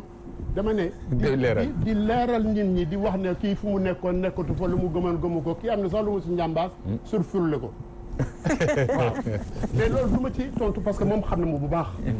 yow xam nga mu bu baax boo ma xamul xam nga mu bu baax bien sûr boo gëmee ne yow la nga gëmoon démb moom nga gëm ba tey war nga yow nga gëm ne Momar la mu génnoon gëm moom la gëm ba tey loolu mooy nite loolu mooy wormaal nit wormaal sa bopp lay commencé nga gëm loolu d'abord mooy bonne foi bi nga accordé sa bopp nga accordé ko ki ngay waxtaanal ki nga ko seqal ba jëf wane leneen te dama yaakaar ne intellectuel nit buy xalaat buy wax war na sàmmal ñaar la muy wax na ko teg ci firnde mu wax loo xam ne du personnaliser débat ndax ñaar ñi ñëpp dañ ko cay séntu du ma gis mais damay wax rek ne rapport yaa ngi fi groupe bi doon waxtaan moom Seydou Nourou Ba bi kon jiite def nañu ay rapport yu leer ci lan la ñu doore waxtaan wi yan ponk koñ lañ doon doxtaane waaye boo ne bokkaa dane lenn kenn rek la ñuy waxtaane mooy parrainage waxoo li méngoo ak li am def ne loolu moo leen ñoroon ci waxtaan ba xam nga ni na waxuñu fa leen loolu ma wax aussi baax na de dama bëgg wax ne xam nga nit li ma doon wax sànq rek mooy ñëw mooy di xeeñtu ne ñun ñoo am majorité di xeeñtu ne volonté populaire bi fii la exprimé Idriss Seck wax na ko ci conférence de presse bi dañu fokkati volonté populaire au changement mooy moom gëm na ne volonté populaire bi au changement ci moom la féete loolu fu mu ko teg ban volonté populaire ngay dajal ci mbedd mi nii ci jaww ji volonté populaire dañ koy exprimer ci carte yi la du leneen wala ci mbedd mi bu fekkee ne xeex la bu tar wax naa ko sànq moom dañ noonu bu woote woon rek ba muy tur réew mi dina jaxasoo ñoom nee nañ bu ñu woote woon waaw dañoo jël seen waaw ma fàttali ko nag yow journaliste nga ñaata yoon lañ fi woote ci mbedd mi avant élection yi de c'est la stratégie opposition moo doon yee fitna mais Abdoulaye Wade sax jéem na ko du tax mu génn ca ngeen foog ne def ci génn rek parce que dafa non xam ne du dem ma fàttali Abdoulaye Wade taxaw ne fii doomam kenn du ko arrêté lu nekk jéem na ko kenn du ko jugé kenn du ko tëj mais état dafa taxaw ne lii war a am justice ne lii war a am dina am amul doomu Abdoulaye Wade amul sëtam waaye ñoom ñëpp ñoo lëkkaloo fi mu nekk ànd ñoom ñëpp opposition depuis stratégie de boycott pour yaakaar ne 23 juillet sax lañ doon woote fàttewu leen ko ba nit ñi génnul waaw ba 19 boobu ba nit ñi génnul am na ñu doon saaga peuple bi ñun ñi ay ragal lañu xam nga lan moo am solo et loolu foog ma wax ko aussi parce que tuumaal nit baaxul buñ ne Aly Ngouille Ndiaye dafa wax ne moom Macky lay kii pour mais loolu journaliste bi ko interrogé def na ci clip def na ci kii vidéo wax ne loolu du dëgg du demewul noonu rétablir les faits ne dañ ko laaj ci lii mu tontu ci loolu lii mu tontu ci loolu waaye nit ñi dañuy gam-gamle di def amalgame wax loo ko loo xam ne dëkku fa loolu dama si dem bëgg maa ngi leen di ñaan yéen ñi ma seqal waxtaan bi ngeen dellu ci vidéo yi ngeen dellu ci Pape Alé Niang fu muy waxee parce que am na loo xam ne waruñu ko teg ci deru nit parce que nit la ni ñun Sénégalais la ñun dafa am mbokk ni ñun ku nekk booy warmal sa bopp war nga warmal keneen position de Macky même sur le 3e mandat foofu aussi il faut rendre justice Macky def bokku ñoon position de man moom bokkuñu parti ba léegi mais il faut rendre justice nit ki da nga koy waxal dëgg rek ndax yàlla tax ba ñu d'accord ne ñun ñëpp ne àndee warul am 3e mandat mais moom def ne contrairement à nous ñun dañuy dem place de l'Obélisque waxuñu place de ba indépendance man duma leen dina wax lu mu fa li ñu fa def li ñu ci wax c'est pas là nous on l'a vécu am nañu ko vivre directement wala indirectement rek ba muy métti am na ñoo xam ne ñu ngi woon sur terrain am na ñoo xam ne ñu foon mais directement ou indirectement nous étions dans l'opposition nous avons accepté de dire que nanguñu ko mais Macky def leen waxoon lu mu wax man fekk naa réunion boo xam ne yu di sañ mu ngi fa yeneen kàngam bi ma jël parole parce que j'étais plénipotentiaire wax leen Macky ne moom nañ bàyyi li ñuy def nii ginnaaw juge constitutionnel bi wax na jeex na nañ dem campagne il faut lui rendre nit la ko xam ne durant tout Benno Siggil Sénégal bu ñu bokk séminaire yu ñu daan def bu d'accordul day wax d'accord minoritaire nag quelquefois il était seul je rappelle rek benn exemple mooy lan mooy candidature unique mais il y a d'autres questions da koy wax carrément il est seul mais il le dit devant tout le monde même s'il était porte-parole à un moment donné pour le ministère de l'Intérieur de la coalition am na lu mu d'accordul wax na ko nit nag nga dara adduna jara jarul ngay dëkkal nit foo xam ne dëkku fa ah lu muy ñaaw ñaaw lu mu baaxul la rafet ci moom la baax ci moom di nitteel ci moom wax ko tudd ko boo ko ma tudd nga noppi loolu si yegguma ci sa question bi parce que li moo tax wax sànq waaw léegi kon léegi leeral nga foofu léegi ci perspective lan nga leen di xelal li ma gis mooy balaa ma dellu si ñoom li ma gis mooy lii am moom am na gañu ngeen ñeneen ñoom gañoo ñu leen mais duñu contesté kon gañaay moom kenn mënatu ko natable jeex na léegi nag dama waxoon sànq sama njëlbeen du wax nga àdduna dara sottu dara matul nit nag moo ci gën a yées nag ci matadi foo ko natt rek ëpp na ko sama bopp sax moo tax may wax mais nit laay wax loolu dafay jur ne àdduna buñ ko bëggee defar foog ñuy waxtaane réew buñ ko bëggee defar foog ñuy waxtaane mais dama yaakaar ne dafa am ay valeurs ak principes yoo xam ne war nañ ci sukkandiku Boubacar wax na sànq ne même jusqu'aux États-Unis vote électronique on a été obligé de voter de compter même manuellement ñu exiger ñu recompter asma ñun def ñu ay téeméeri reet bu ñu am indépendance ba léegi kon ñu suñu démocratie dañ koy tabax sotteegul te du sotti ilaa yow mi diin mais jéego bu ñuy def muy gën a baaxal ndax fàttali kon ne démb daaw ñu dem ci mbéj gàcce démb daaw ñu dem ci mbéj gàcce te vote électronique amagul maanaam mënuñu sàcc électroniquement vote kayit la booy dugal c'est matériel papier la booy dugal ñu xob yi ñu génn ñu wàññi kon li ma bëgg a wax mooy ci loolu laay woo sama mbokk yi comme génn nañ nga lii jiitu xam nga dialogue instrument la rek c'est aussi esprit la am na lu fi defi ci réew mi depuis Macky nekk fi boo xam ne lu ñu war a rafetlu la le dialogue a été ouvert dans tous les domaines la concertation nationale dans tous les domaines de la santé de l'éducation de l'enseignement supérieur j'en passe dans tous les domaines même l'élaboration lu ñu war a tabaxee politique biy jëm ci lii wala dañ koy def lu ñu koy waxtaane la dafa am nag loo xam ne waxtaanu politique la loolu bu jotee daf koy am ku mu ko dénk lu mel ni processus électoral wala loolu ministre de l'intérieur mooy woote nag te woote na ñaata yoon la woote ma fàttaliku man ko Sénégal dañu bind lettre ouverte demande ñu audience de président lettre ouverte la ñu bind le président s'en est saisi daf ko jël woo leen daje ñoom lañ fa waxtaane bu jox ko ministre de l'intérieur ne ko saytu ko topp ko ñoom ñu boycotté te loolu mu ngi fi barka démb la mais nit ku mel noonu boo ko amee sam réew uteex li xam ne moom la ñu xamoon ci Ablaye Wade du nangoo waxtaan moom il s'impose du waxtaan ñaata yoon la ñu jàkkaarloo Ablaye Wade bu ne lii da koy changer ci constitution bi kenn mënu ci dara amnistie fii doomam fii vice président fii yokk mandat fii et cetera am ñaata yoon mais kii mas nga def lu ma demee noonu xaaral ma mais laaj bu ñu waxee ci perspective donc mooy li am solo li am solo mooy ñu respecter institution yi d'accord léegi dina respecter institution yi mooy la base dialogue bi dafa war ñëpp képp kuy sénégalais pourquoi parce que réew mi ñoo ko bokk d'accord dinaa ci dellu soit ñun moomuñu ko ñeneen moomuñ ko keneen moomu ko léegi Abdou Karim parce que ci fan woowu dialogue boobu dañ ne moom dañoo war a yaatal waxtaane réew mi defar ko président Macky Sall nee na kenn pertul ñëpp a gagné parce que Sénégal moo gagné léegi Sénégal boobu bu dee ñor na ñëpp nag nan nga yaakaar noonu la ñu waroon waxtaanee bu fekkee bëgg nañ ñëpp bokk ci waxtaan bi ba mu am njëriñ. waaw dama bëgg a wax sama mag Boubacar Mbodj d'abord. waaw. dafa fekk ñu commencé débat bi. ñu def ay poñ yoo xam ne ñu joxe nañ explication yi ba pare. kon jarul nga ciy dellu soit élection boo koy sàcc doo ko sàcc ci jour bi rek. joxe nañ loolu jot nga ko waaw. donc yaakaar naa ne jaruñu ci ñëwaat. di xamal sama mag Momar Samb ne moom xam na ne ku ko respecté la. xam naa li mu liggéey ci démocratie Sénégal. xam naa li mu liggéey ci wàllu wi ñu bokk muy gauche moom Boubacar Mbodj mi xam naa comme ñun Cheikh Gueye ñun dañoo jox suñu doole suñu réew jox suñu àdduna suñu réew xam naa loolu lépp te xam nga ne ko la ku ma respecté naa la trop.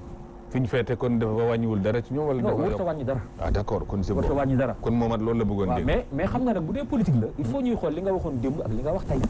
loolu aussi c'est normal bi ma koy def aussi defuma ko ci kaw li mu ànd ak Macky Sall de dama ko def ci kaw 2007 bi Abdoulaye Wade gagné premier tour ñu ne dafa sàcc nan la taxawoo woon parce que loolu la ñu bañal tey loolu laay méngale war na leen nangul leen seen doon def jàngal ñu ko ñu àndoon di ko def mu bañal ñu ko tey loolu moo ma jaaxal mais néew ma dafa changé bañ ma àggale sama grand néew ma dafa changé léegi li ma bëgg a wax foofu mooy xam nga joxe na exemple ne Abdoulaye Wade nangu wutoon lii mais Macky Sall nangu na mais Abdoulaye Wade nangu woon na jox ministre élection yi keneen mais Macky Sall nangu ko on va y revenir bañ ko laajee dana du ma ko def benn du ma ko def sax doyu ko ñaar yoon la ko wax maanaam bu dee da ngaa nekk ci posture dialogue bu bëggee wax dialogue booy dialogue bëgg a dialogue ay acteurs politiques la ngeen séq ka koy doxal ñoom d'accord ji ñu ne dafa far ba féete ak yow te yow rek lay jàppale moom doxalu ko ni mu waree boo bëggee dialogue dëggantaan kooku da nga koy tege ko fële comme ni ko Abdou Diouf defe woon ni ko Abdoulaye Wade defe woon teg fa keneen goo xam ne ki bokkul ci parti yaakaar naa ne loolu moo nekkoon préalable pour man pour dialogue te yaakaar naa ne loolu Macky Sall ñëw ci ay dispositions pour def ko yaakaar naa ne volonté populaire moom ñun ñëpp dañ ko daan utiliser concept bu ñu daan utiliser la xëy na nag tey mën nañ koo jox beneen contenu bu Idriss Seck li mu wax leer na li mu wax yow moom nga daan wax man moom la daan wax moom la keneen daan wax donc je pense que bu ñu ko jël tey bëgg ko tëggale ñu ngi ko tëggawu yaakaar naa ne démocratie dafa am lu mu laaj base de démocratie effectivement mooy dialogue mais dialogue pour dialogue taxul ñuy dialogue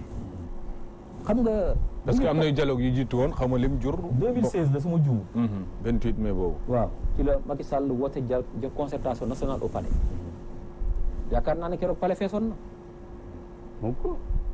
feesuloon de mais ña fa nekkoon bëri nañ seetaan nañ ko ci télévision acteurs yëpp ñëwoon waxin la ñu bëri ñu ñëwul non ñu bëree bëri ñëw nañ ñu bëree bëri ñëw nañ PDS sax ñëwoon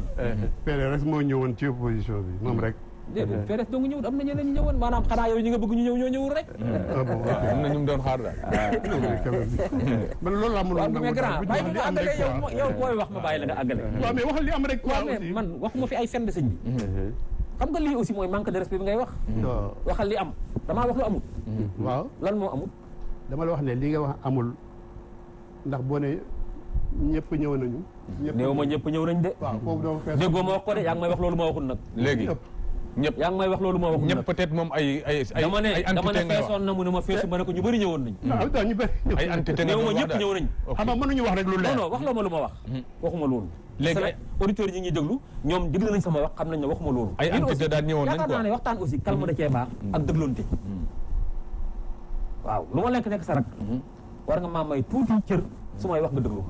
ba ma dal su ma paree nga jël kàddu gi nga wax parce que man sooy wax dama lay déglu d'accord naa dialogue bi yow loo ci xaar bi loolu laa yaakaar nekk ma ne ba mu wootee ñu bëri wuusi woon nañ ñëw ma ñëpp wuusi waxuma loolu de dama ne pere sax ñëwoon na kon kay su ma waxee loolu ñëw ma ñëpp ñëw wax loolu lim ki lu mu wax mais dialogue boobu lan moo ca feeñ ban résultat la am benn résultat rek moom laa ci gis mooy Karim Wade yóbbu nañ ko dawaa mu toog dialogue boobu ban ñoom nañ ma wax ban suite moo ci am est-ce que continuer nañ dialogue bi. xam nga dialogue boobu bu doon continuer danañ am résultat yi ban résultat la am. am na yeneen dialogue yu fi am moom Macky Sall président de la République bi fi nekkoon en 2007 bi mu ñëwee toog nee na day def réforme des institutions fekk assises nationales yi am na lu ñu liggéeyoon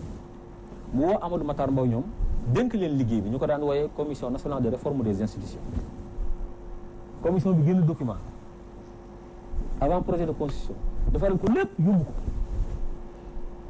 jëlal constitution bi ñu am tey nga xool constitution bi ñu ko jox lan la ci jël la ko ci intéressé rek la jël comme ni nga ko waxee woon xam nga loolu aussi te dialogue boobu ban dialogue moo ko gën a dëgër dialogue boo xam ne bii dañoo dem ba ci département yi def ay fora di def ay table ronde waxtaan ak acteurs yépp ba tëgg ko jox ko ñu ngi naan sax dépensé nañ ci lu mat 800 millions pour liggéey boobu mën a tax lépp ñu pare ñu def ko ci tiroir loolu boobu dialogue ban njëriñ la am xam nga dialogue aussi day am njëriñ. réforme constitution bi ci loolu la jógee di. réforme constitution bi ñu def. boo jógee kàddu bi nga expliqué ko. voilà. boo jógee kàddu bi nga expliqué ko. d'accord. réforme constitution bi pour man jógewut foofu. ah bon. non parce que da ngeen amoon lu ngeen bëggoon a réformer politiquement. loolu ngeen réformer ci constitution bi. mën nañ ci wax après ah. mën nañ ci wax après. c'est un débat qu'on peut faire moi j'ai l'avant-projet de constitution bi Amadou Matar Mbaye on a la constitution du Sénégal on peut faire les comparaisons. xool ba xam ñoom li mu leen wax li ñu waxoon. yéen moom ngeen def. wala da ngeen a def li leen arrangé. d'accord donc dialogue politique bi aussi li ñuy tey suñu xel. mooy gis nga dialogue politique aussi dafa baax ki koy wootee lañ cay tënk mu jëfe loolu aussi dafa am solo. moo tax bi yoon ngeen réserve code consensuel 92 moom du ma bàyyi ma fen Abdou Diouf bi mu koy tëral jox ko Kéba Mbaye ndax ne lu ngeen juboo du ma ci changé bi mais xool nañ avant projet de constitution bi ñu ko jox ak constitution bi ñu jox tey nañ ko comparé ñu xool nañ teg logiciel bi comparé ko ñu xool ñaareel ba xam nga dialogue aussi confiance da cee baax maanaam wóolonte xam nga yow boo nekkee président de la République ñu fal la juróom-ñaari at ñu war laa fal juróomi at ba ngay campagne nga ak si yëg nit ñi ne leen man suñu ma falee juróomi at laay taxaw nga campagne ko nga falu def sa discours wax ko dem États-Unis wax ko dem France wax ko am na bu mu koy waxee sax ci kanamu Sarkozy ba Sarkozy naan ko loolu moom xam naa ne te mënu ko weddi ba Sarkozy naan ko ci yow rek laa ma sa gisee président boo xam ne bi dañ laa fal juróom-ñaari at nga ne juróomi at ngay def mais da ciy arrière ak yeneen xam nga loolu aussi dafa baax confiance bi lañu war moo wal balaa ñuy dialoguer man je pense que dañoo soxla confiance bi nga xam ne moo amul ci diggante acteurs yi ñu rétablir confiance boobu suñu coalition nag waxtaane buñ ci dialogue bi coalition la boo xam ne bii dafa bëri ay parti politique yu ko séq te parti politique ku nekk da ngaa indépendant donc il faut ñu waxtaane ko ba mën a am position ne lii mooy position coalition bi wala boog parti bu nekk ci coalition bi am sa position man de waxtaane gu ma ak sama parti mais man dialogue bi day tey sama xel man am du ko ba léegi daal d'accord Cheikh Gueye parce que dialogue boobu tey bokk na ci perspective yi nga xam ne ci lañ jublu te nee nañ bi yoon dafa am ñu ko jiitu woon kuy moom Abdou Karim Fall wax na ko mooy assise nationale jaaroon na fi CNRI 28 mai 2016 bi jaaroon na fi dialogue sur le pétrole jaaroon na fi te ñu woote waat dialogue boo xamante ne dañ jàpp ne président bi mu ngi ci dernier mandat boo xamante ne mandat liggéey la war a nekk ak boo xam war a taxawal Sénégal kay jël réew mi ëllëg itam mun a ñëw bokk ci li nga xamante ne daf fiy fekk lu tax mu mën a dawal réew mi est-ce que tey gis nga ne doxalin bu bees war naa am ndax coppite am na ci mbir mi. waaw xam nga suma mag El Hadj moo ma gën a dégg wala foofu waaye li mu wax mu bëgg jox beneen signification loolu wolof moo wax loolu doom ci juddoogul kenn du ko wutal mbos mu naan ma non bu jigéen bi nekkee jigéen yu wérul war nañ ko wutal serviette ak berceau kooku waxin la parce que bu dee lii passé nañ ko gas suul te dëgg ma li ñu dëgg ma mais bala ngay jëm fi nga jëm foofu fi nga taxaw nga xam fi nga taxaw fan la mun loo ko suul noonu rek jàll nañ leen dem te ñoom sa ñëpp déedéet ñaareel bi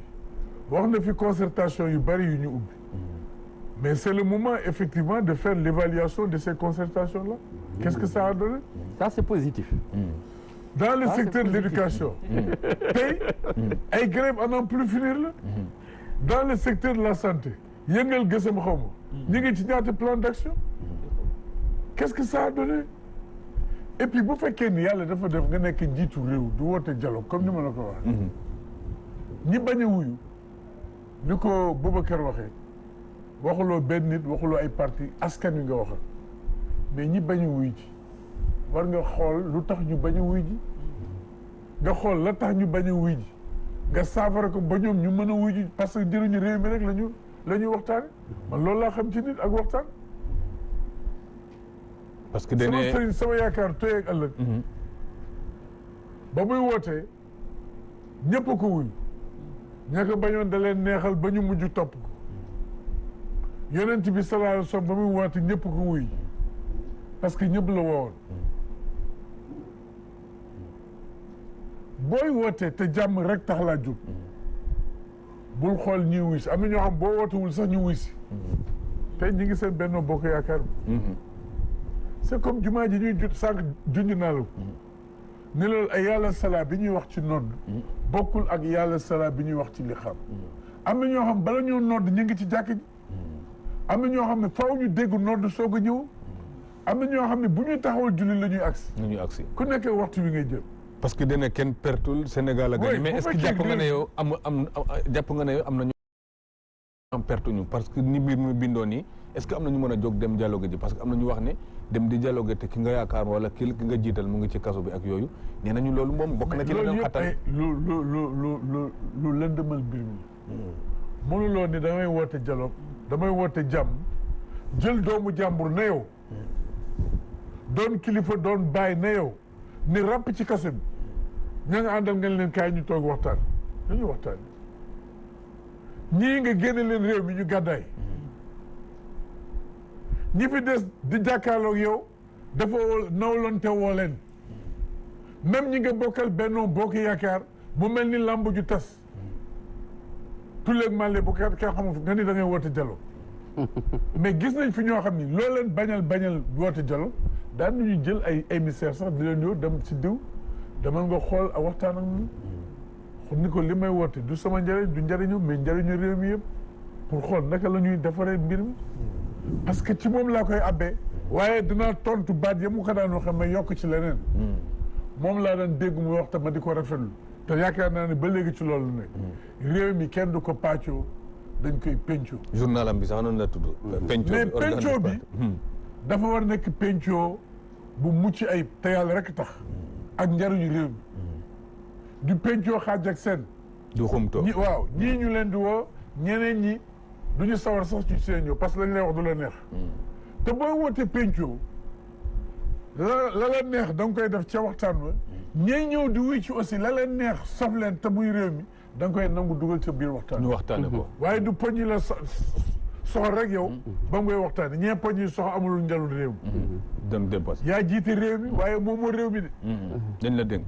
jiite réew mi ak moom réew mi du benn d'accord danañ ci dellu soit léegi parce que Boubacar ci côté boobu mooy waxtaan bi toujours dem nañu ba àgg foo xam ne tey def frontière ci waxtaan bi sax day jafe maanaam lii wàllu yoon lii wàllu politique lii wàllu askan bi lépp a jaxasoo ba nga xam ne tey jii am na ñoo xam mënuñoo wuyu si parce que seen nit a ngi ci kaso bi am ñoo xam ne mënuñoo wuyu si ndax poñ yi ñu bëgg ñu waxtaane waxuñ ne looloy am mais bëgg nañ au moins ñu waxtaane ci loolu itam buñ ko yëkkatee rek day mel ni day freiner débat bi voilà loolu nag xam nga waxu politique da ci dugg parce que ñi gàddaay ak ñi dem kaso peut-être dafa am lu tax ñu gàddaay ak ñoo xamante ne dafa am lu leen yóbbu kaso xam nga loolu aussi dañ koy wax waaye dama foog ne su fekkee ne nit ki ak li mu defoon démb ak li ñuy wax bien que man d'accord ba ci ma joxe benn exemple kese muy affaire u pétrole nga xamante ne élection yi sax ak liñ ci doon wax yëpp dégguñ ko fenn mu riir fenn kenn waxu ci affaire u pétrole te toog nañ fi lu mot 6 mois pétrole bi di Macky jaay na pétrole bi Macky maye na pétrole bi jaay na fi kenn déggul sax au plan programmatique ku ci wax leneen parce que man leneen laa d'accord ci opposition te loolu dama xalaat ne faiblesse opposition bi la maanaam nit ki su fekkee ne kii yore réew mi mu ngi def te li muy def xalaat nga ne soit jaarul yoon wala tolluwul fi mu waroon toll mais yow da ngay def say proposition da ngay dem nga toog nga sëgg nga xalaat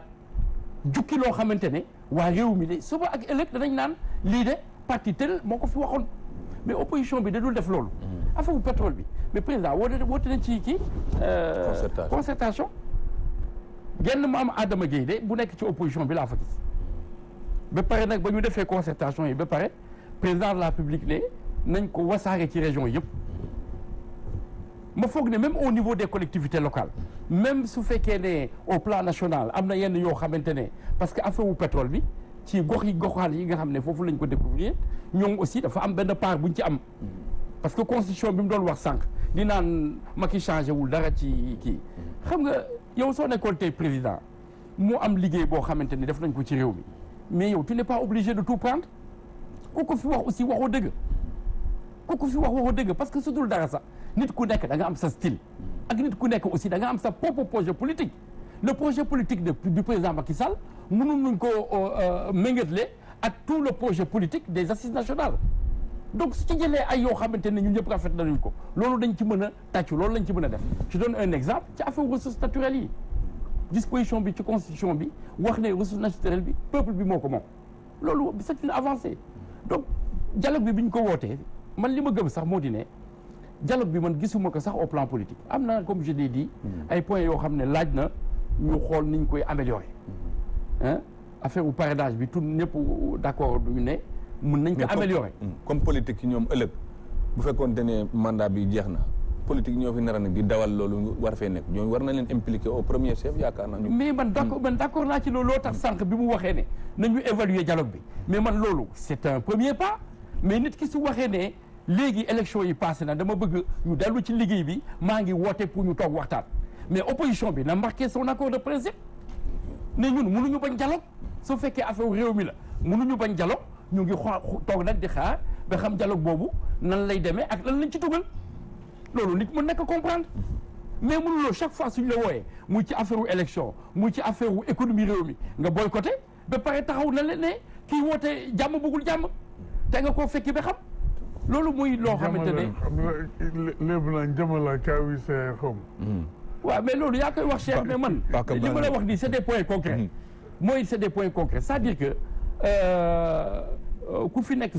suba aussi ak ñi fi nekkoon démb président de la République moom la ñu élire quand même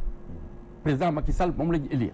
am na loo xamante ne su ngeen ci xëccoo yéen ñaar moom volonté am moom mooy jàll il faut le dire ce qu'on souhaite kay moo di ne moom ni muy xalaate opposition bi am nu mu taxawee ba influencer ko ba yenn yi nga xamante ne ñoom xalaat nañu ne intérêt réew mi la mu jël ko en charge loolu lañ ci mën a xalaat léegi ma bëgg a wax ne man dialogue bi ni ma ko gisee du sax opposition bi kese parce que question politique yi du loolu kese moo soxla réew mi président Macky Sall à peu près 60% de l'électorat voté nañ ko mais vote boobu dafa am lu mu signifié man ni mu ko jàngatee moo di ne réew mi dans sa majorité bëgg nañu président bi toogaat li mu doon def mu saxal ko mais mu gën ko yaatal ba pare gën ko approfondir te loolu nag mooy lan mooy nekkinu nit ñi mooy programme yi ñu fi déroulé en 7 ans résultats yi ñu ci am nit ñi bëgg mu gaaw ci naka président Macky Sall 5 ans lay def 5 ans déjà année bi ñu nekk année électorale bi le temps que ñu def prestation de serment avril formé ay gouvernement soo moytuwul avril liggéey su ci amee aussi du demee noonu donc 4 ans moo ñu dese te ñun nag suñu xalaat démb laa jógee ci benn réunion samay mbokk club Sénégal émergent ñu ngi doon nas ay xalaat ba xam PSE bi maanaam li nga xamante ne ay objectifs économiques ku fi munti toog suba faw nga jànkoon teg objectif économique yooyu nan la ñuy fexe ba loolu sax ñu institutionnaliser ko mu am benn loi boo xamante ne dafay am loo xamante ne Sénégal da ko teg ci ndodam ku fi mën a ñëw suba parce que par exemple je prends un exemple agriculture ñëpp d'accord nañu ne 7 ans yi passé def nañu ay jéego yu rëy ci mbirum production maanaam production gerte production ceeb ak yu bëri ak aussi li ñuy wax les ay légumes ak yooyu def nañ ci ay jéego yu rëy waaye ñëpp d'accord nañu ne suñu économie bi dafa laaj léegi mu am capacité transformer produits yooyu localement ba nga xam ne d'abord créer ay emploi premièrement am naa ci benn débat ak professeur Babou économiste Maïssa Babou ci Sud FM donc loolu yëpp ñun ñu d'accord ci chaîne de valeur yi il faut ñu développer ko améliorer ko ba pare nag fexe ba li ñuy jëlee ci suñu mbéy mi ñu transformer ko donc am na yoo xamante ne xalaat naa ne ku nekk président de la République c'est des problèmes yi nga xam ne fii nga koy fekk te il faut nga jëm si donc loolu voilà très bien nu lay taal balaa voilà suñu aussi secteur privé am na lu ñuy joytu ci maanaam marché yi ñu joxe ci réew mi ak ni ñuy taxawee ci économie beeg yooyu jar na ay discussion. mais loolu est-ce que jaroon ñu koy waxtaanee depuis balaa ñu yegg si. mais ñu ngi si waxtaan bi am na déjà. président de la République rencontré na patronat bi plusieurs fois am na ay jéego yu ci am. mais dama ne opposition bi. moom dafa am xalaatam. na ko ci def voilà na ci def ban li may bañ. moo di ne nga ne non seulement du ma dialoguer. mais yow li ngay xalaat. mais baaxee ko réew mi. d'accord ñu ngi xool ni comme ni affaire pétrole bi. ni ma ko waxee. ne nañu Macky Sall li mu def baaxul. mais ñoom nañu xalaat par exemple ñun def nañu benn loi sur la répartition des revenus issus du pétrole. d'accord loi bi voté nañ ko. mais ñoom lañ ci wax. d'accord léegi su fekkee ne xalaat nañu ne loi bi doyul. wala baaxul wala liñ ci xalaat. nañ lañ koy dooleel. voilà mais ñu indi seen xalaat. mais man daal li ma bañ moo di ne. taxaw fële mooy comme affaire élection yi rek. élection ñaar moo ci mën a am. su fekkee ne d'accord loo nga jël ay PV. maanaam des faits matériels. yóbbu ci yoon nga yóbbu ci yoon. ba pare nag woon ko askan wi. d'accord ne leen bureau sangam. lii am na fa lii am na fa lii am na fa te lii jaarul yoon lii jaarul yoon. d'accord léegi Momat parce que ci côté boobu laa wax ne comme li mu wax nii yëpp ci ay waxtaan baax na mais nii waroon na fekk ñu bëri dañ jàpp ne waroon na fekk ñu weesu lii parce que dañu waroon waxtaane ba impliqué opposition ak loolu yow nee nga ñoom seen taxawaay léeg-léeg mooy doy waar parce que dañuy naan rek du ma ñëw wala balaa maa ñëw ñu def lii mais nii nee nañu aussi dañoo gagné rek ñii ñu ngi wax waxu amnistie ñii ñu ngi wax waxu grâce ñii ñu ngi wax waxu troisième mandat te coow loolu yëpp jolli nag ñuy dem ci ay élection tax na nit ñi jàpp ne apaiser climat wala am leneen looy sàkku maanaam marché muusante moo gën a jege ne li ñuy wax dialogue actuellement loolu aussi bokk na ci di tiital nit ñi est-ce que jarul ñuy leeral mbir mi. kii woote. njiitu réew mi li mu wax leer na élection yi jàll na réew mi rek moo ci gagné ñi ma woteel maa ngi leen di gërëm waaye ñi ma woteel tamit ci ngañaay la ñu bokk parce que ñëpp doomu réew mi la maa leen njaboote kon li may ñaan ñëpp moo ñu jubli ci waxtaan luy defar réew mi lii kuy gor ku ne nga ne ci réew mi nga bokk te bëgg réew mi boo ci waxoon rafetlu ko man xamul looy wax mu teg ci ne li ñu nar a waxtaanee bu ma defee sama prestation ba pare dinaa def ay proposition mais moo wax sax actuellement man maa ngi lire sànq benn bataaxal boo xam ne koo xam ne ci opposition bi la bokkoon ñu koy wax saw def na benn article boo xam ne il fait des propositions yu leer ci ni mu gisee dialogue bi ma bëgg a dellu si ne dialogue bi mosu fee jóg wax dëgg yàlla même lii Boubacar doon wax sànq ci pétrole bi mais dañu ci oo ñëpp pour xool naka la ñuy fexe ba lii nar a jóge ci pétrole bi ca ñëwagul fii wax 2021 la wala 2021 nan lañ koy séddale waa réew mi nan lañ koy penco mais la ci ñëwuñu opposition bi ñëwul bu dee benn ba société civile de l' opposition mooy Mame Anda Gueye moo fa ñëwoon ci man la ma fekkee mais xam nga la mu jur lii Boubacar wax mooy jur na loi beneen lu mu jur mooy société civile dafa bëggoon bokk ci COS Petrogaz c'est-à-dire liy saytu comité bi saytu mbir mi stratégique président nangul leen ko ci fañ ko waxee le président ne waaw nañ ko bind nangul leen ko loolu du ngëneel xam nga wolof da ngay wolofu tout le temps Cheikh mais wu yëpp oote terew laa dem yóbbaale say om duñ demala la girafe yee de yow da ngay léeb rek bëggul lee ndax yooyu déedéet léewu bëgg xam nga dem bëgg wax mooy leen yow xam nga ko bu ñu waxante dëgg si yow man Cheikh man rek bul xool ñeneen ñi man ak yow rek ñu waxante xam nga ne dem oote uyu du la tere yóbbu say oom loolu olof aussi wax na ko du dëgg moo di ne yow li nga mel bu fekkee ne ñeme nga sa bopp wóolu nga sa bopp am nga ngëm ci li ngay wax ali nga bëgg di nga wuti uyu ji nga waxtaan wu ne nga ne rek moo si mën a jóge te ñaar nga waxtaan wax li nga xalaat comme ni ngay déposer say recours wax ñen ñi yóbboo ko ñen ñi ñu xam ne lii la teg nga ci ñu ñëpp teg ci seen baaraam. Cheikh nee na li ko métti mooy léeg-léeg bu président wootee mu am ñu ñëwul dañoo waroon saytu li tax wala boog la ñuy laaj ñu wax leen li tax mënta nekk parce que bu njëkkaan dañ doon wax ne waxtaanu ñun loi waxtaanu ñun dossier di wax yooyu nee na lu tax loolu duñ koy saytu ñun li tax loolu ñëwul ba bu benee ne ñooñu mën a ñëw. loolu Boubacar tontu na la ci. xam nga am na lu mu wax loo xam ne lu am solo mais du waxtaanu mbedd. waxtaan wuy jub kii wax oote waxtaan kii njaboote ñëpp dina seet ci njaboot gi ñu mu war a waxtaanal xëy na da am ñu mu yónni sax du ñàkk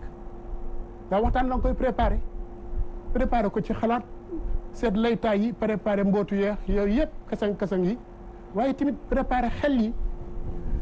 andi xel yi ci lan xam nga lii Macky Sall dafa pédagogique mooy dafa andi xel yi pour ñu wëlbatu ko dëgmal réew mi rek mu nekk seen nitukaay ak seen nattukaay nañ fàtte lépp te wax dëgg yàlla démocratie loolu la dafa am des moments de compétition et des moments de consensus surtout sur l'intérêt général luy baaxal ma fàttali leen xam nga am na ci réew mi loo xam ne kuy dem Touba foog nga jaar ci Ila Touba kuy dem Gambie foog nga jaar ci pont bi dootoo seet Macky moo ko defar wala moo ko fekkee wala moo ko sabab wala am nañu ko sabab daf ko yeggali wala bokk na ci meral ci ayam la Ila Touba noonu même bu dul moom et cetera mais foog nga jaar fi loolu mooy lan mooy dafa am loo xam ne mënta ñàkk cim réew d'accord loo xam ne ñëpp dañu war a wakkirlu bokk ci yëpp bokk ci ñaan mu yokku di ñaan muy baaxal ñun ñëpp nag ñëpp mën ci am ànd met ñëpp même ko sabab d'accord sabab lu def leneen lu gën saytu bi moo wax leen ne aussi dafa am ay béréb yoo xam ne dialogue yi fa lay amee doo wootee dialogue ñëpp toog ñëpp waxtaane lépp ni ma fàttali fii bi mu jëkkee wootee dialogue justement mais boobu dafa jox instruction ministre de l'intérieur ne ko lii aju ci yow wooteel nit ñi waxtaan mu woote 5 points la proposé woon xam nga ña ñëw lan la ñu proposé dans l'opposition 7 points de plus loolu du ngëneel noonu la mën a demee du demee neneen d'accord bii itam xam nga man leen moom a gën a jaaxal ci opposition bi seetlul rek du ma dialogue ndax njamale bi ndax ku rey sa ku ndowin rey sa maam et cetera du ñu kii waaye ñu ngi dialogue fii ñu ngi dialogue wala déet nous sommes du côté du pouvoir vous êtes du côté de l'opposition on est en train de dialoguer ñu ngi waxtaan te waxtaan wi li gën a am solo mooy ñun ñëpp koy dégg du am sax barrière ñaar processus bu mu jógee ba léegi wax naa leen ñoom stratégie lu tax baaxul fitna lay yee parce que fa ñu bëgg a dialoguer ca mbedd ma la mais terewul ñoom ñëpp la ñu daan wax bañ koo wax fañ ko war a waxee ak cadre ba ko war a saytu ñu ngi koy wax ci biir plateau yëpp yow ñaata yoon nga invité fii depuis près d'1 an ou sinon plus des débats ñuy dialoguer on accepte de dialoguer sur le plateau à la télévision à la radio mais on refuse de dialoguer dans des cadres qui permettent d'acter le dialogue les rencontres ok et de faire avancer le pays d'accord kon léegi Abdou Karim Fall Momar wax na ko nañ dëgmal réew mi rek moo xew léegi waaye nit ñi gis ne aussi dañu dëgmal élection te li jur coow li yëpp mooy gis na Macky Sall def na Ila Touba defar na ay pont mais jàpp naa ne maa ko dàq bu ma ñëwee loolooy gën ma dem ci compétition bu ñu dëgmalaatee élection aussi ñu wootee est-ce que yéen da ngeen jàpp ne dafa am leneen lu lalu ci waxtaan bi wala yow mën ngaa dégg lu Momat wax ba nga xam ne doxalin bu bees am na. man gisuma doxalin bu bees dama bëgg balaa may commencé rek wax sama mag âge Momar que pont Gambie moom Macky Sall yoonam nekku ci xam nga aussi. li ma wax de lu leer la. dama ne mu fekk koox yooyu ci ayam la feeñ. d'accord kon ñu sant ko. ñu rafetlu ko. d'accord loolu rek la maintenant li nga ciy wax yay defaru ko bokku ci yooyu yëpp ay kii la rek. kon wax dëgg yàlla xamee wu ma sama mag. parce que El Hadj Momar Samb bi ma xamoon. ak bi ma gis tey dañu xaw a wute daal. lu ñu wuteloo. parce que man yaakaaroon naa ne boo rajee ak sa rek ngeen di waxtaan. waaw suy wax da nga ko bàyyi mu wax. déedéet man bu ma rajee sama wax bu dalee loolu nga ma jàngal. déedéet jàngalu ma loolu wax la leen. xam nga ñun lu ñu xam. rakk topp mag doom topp bàyyi. yow da nga war a topp sama ginnaaw. bu dee ma sama laa. kon dalaa ñëw benn bokk yaakaar topp sa ginnaaw. loolu nga bëgg. xam nga ni ñu koy defee. ñu mel nii rek. ñuy waxtaan. di diisoo bu ñu génnee fii mu wax Cheikh a yem Cheikh. lu ñu mën ci def dañ daan daje di waxtaan mais boobu ba léegi defatuma mag. mu ngi ci leneen. mu ngi ci leneen bàyyi na ma. kon dafa am lu ko wàll wala. jo sol daalam ñëw fëgg mag ma ne mu ne dama bëgg waxtaan am na lu ma jaaxal ñu toog waxtaan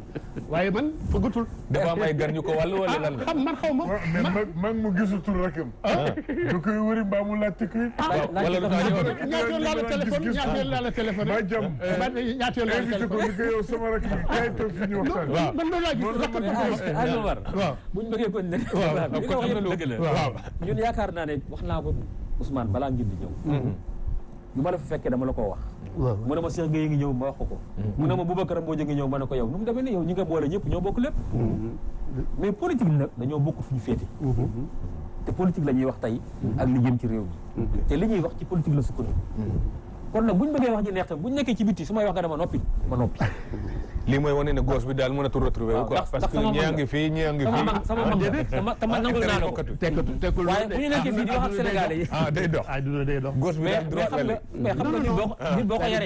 nit boo ko yaree ba mu màgg da ngay nangu tamit na màgg na waaw dëgg la dëgg la du dëgg dëgg la sama benn xarit daf ne ma dafa dem ba am doom ji am fan ñaar fukki at ak juróom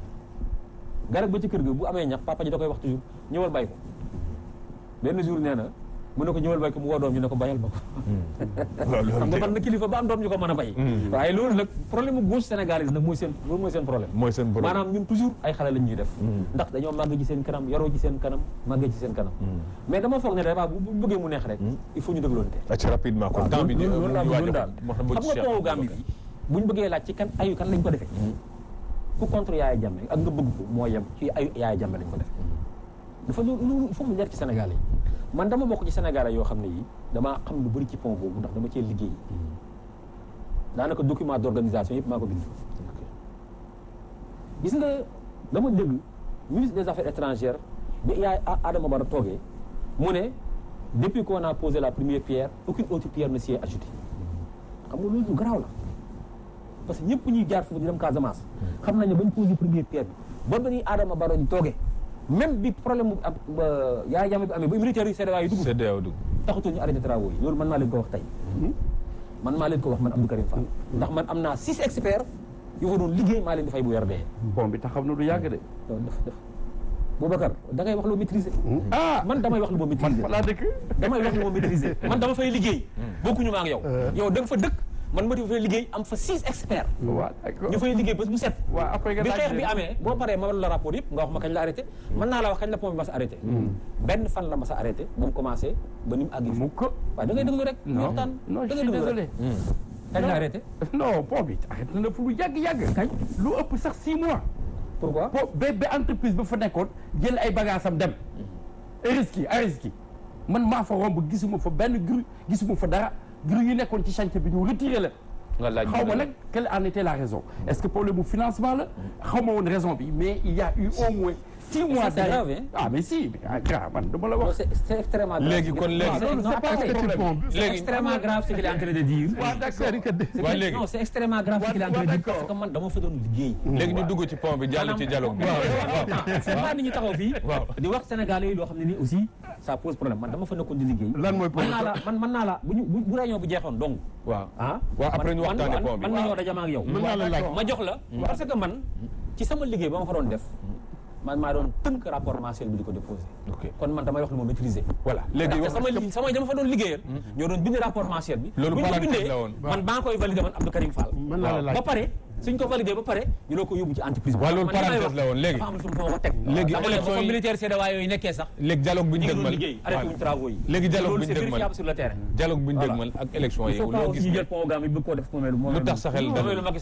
Sall yoonam newu ci waaw moom yoonam newu ci Adama Barrow fekk na pont bi lu ci bëri ñu def waaw léegi tëjal pont bi wala ma jël Cheikh tëjal pont bi waaw parenthèse bi tëj ko bu paree danaa la ko expliquer bu paree mën naa la woon sax contrat yi soo bëggee parce que man li ma ci xam bëri na Sénégal yu ko xam donc dialogue bi comme ni ma ko waxee xam nga ñun ñu ngi naan dialogue nañ ci ressources naturelles maanaam man li ma njëkk a posé problème mooy nga dem élection def juróom-ñaari at dëggam sax juróom nga waroon a def nga def juróom-ñaari at pare dem élection résultat yi génn nga woote dialogue ça veut dire que y a problème su problème amutoon du woote dialogue bu fekkoon ne ñoom dañ doon yàgg di dialogue toujours ñu ngi dialogue pourquoi ñuy woote dialogue pourquoi non su ñu wootee dialogue c'est parce que am na ñu bëgg a waxtaanal xam nga taxaw fii naan dañoo bëgg a waxtaan ak opérateur économique yi dañoo bëgg a waxtaan ak jàngalekat yi dañoo bëgg a waxtaan ak ñi loolu yëpp baax na te loolu waxtaan boo xam ne bi war a taxaw la mais fi muy mettee c'est diggante acteurs politiques yi waxtaan ak enseignants yi def nañ fi ay concertation def nañ ko ci ressources naturelles yi def nañ ko ci lu bëri def nañ commission nationale de réforme des institutions même bu fekkee ne dañ koo teg fële teg leneen ci kanam parce que comme ni mu ko waxee Boubacar projet politique am la yore donc projet politique am moom la jiital ci loolu la sukkandiku pour def constitution bu bees loolu moo ñu indi fii ba fii tey moo waral mu delluwaat ginnaaw di woote dialogue bu problème amutoon dialogue du am te problème bi di ko indi mooy confiance moo amul ci acteur politique yi nañ waxante dëgg c'est-à-dire que aussi boo ko bëggee faj il faut nga pose ko tuuti jël ñu ko rek fomp ko dinañu ko ba mu set buñ ko defu duñ avancé mais buñ bëggee toog fii ngeen naan ñun dañoo yàgg dialogue dañoo woote dialogue ñu ñaan ñun dañuy dialogue duñ dialogue du sotti mais il faut ñu xam lan moo tax nit ñi duñ nangoo dialogue problème de confiance la dañoo xamante dëgg confiance entre les acteurs encore une fois processus électoral bi am na ay partis d'opposition yi demoon dialogue encore une fois bu fekkee ne am na ay partis yu am doole yu demul rek ñu ne parti politique yi di opposition yi demuñ aussi du baax parce que man parti politique opposition laa bokk xëy na aw ma dayoo Idrissa Seck ah waaye ci laa bokk yaakaar naa ne parti aussi bu devant la loi ils sont d'égale dignité yaakaar naa ne loolu am na solo aussi donc su ma demee bul dem opposition bi dañoo boycotté man dem naa boycotté wu ma mais ba ñu demee la ñu seetlu ña fa toogal Macky Sall ñoo ñu ko wax kenn waxuñu ko ñoo nañu ñun yii yëpp li ñu ci intéressé rek moo ñu defar parrainage waaw ñoo ñu ko wax laaj leen ko ñoom bu ngeen demee wóor na yàlla ñoo ko wax maanaam li nga wax rek Boubacar projet politique la xam nga li nga wax projet politique dafa am solo projet politique c'est important parce que bu dee président bu nekk dafa toog ak projet politique am président bu nekk dana am tailleur boo xam ne moo koy tabaxal constitution te loolu aussi duñu avancé dialogue bi mais non léegi Idrissa Seck à son programme Sonko à son programme yow yaa ngi wax fii léegi ñu amuñ benn proposition non c'est-à-dire que suba su fekkoon ne Idrissa Seck moo jël réew mi am na lu mu mun a bàyyil réew mi am na lu mu mun a bàyyil opposition mais fond bi c'est quand même son projet politique gis-gisam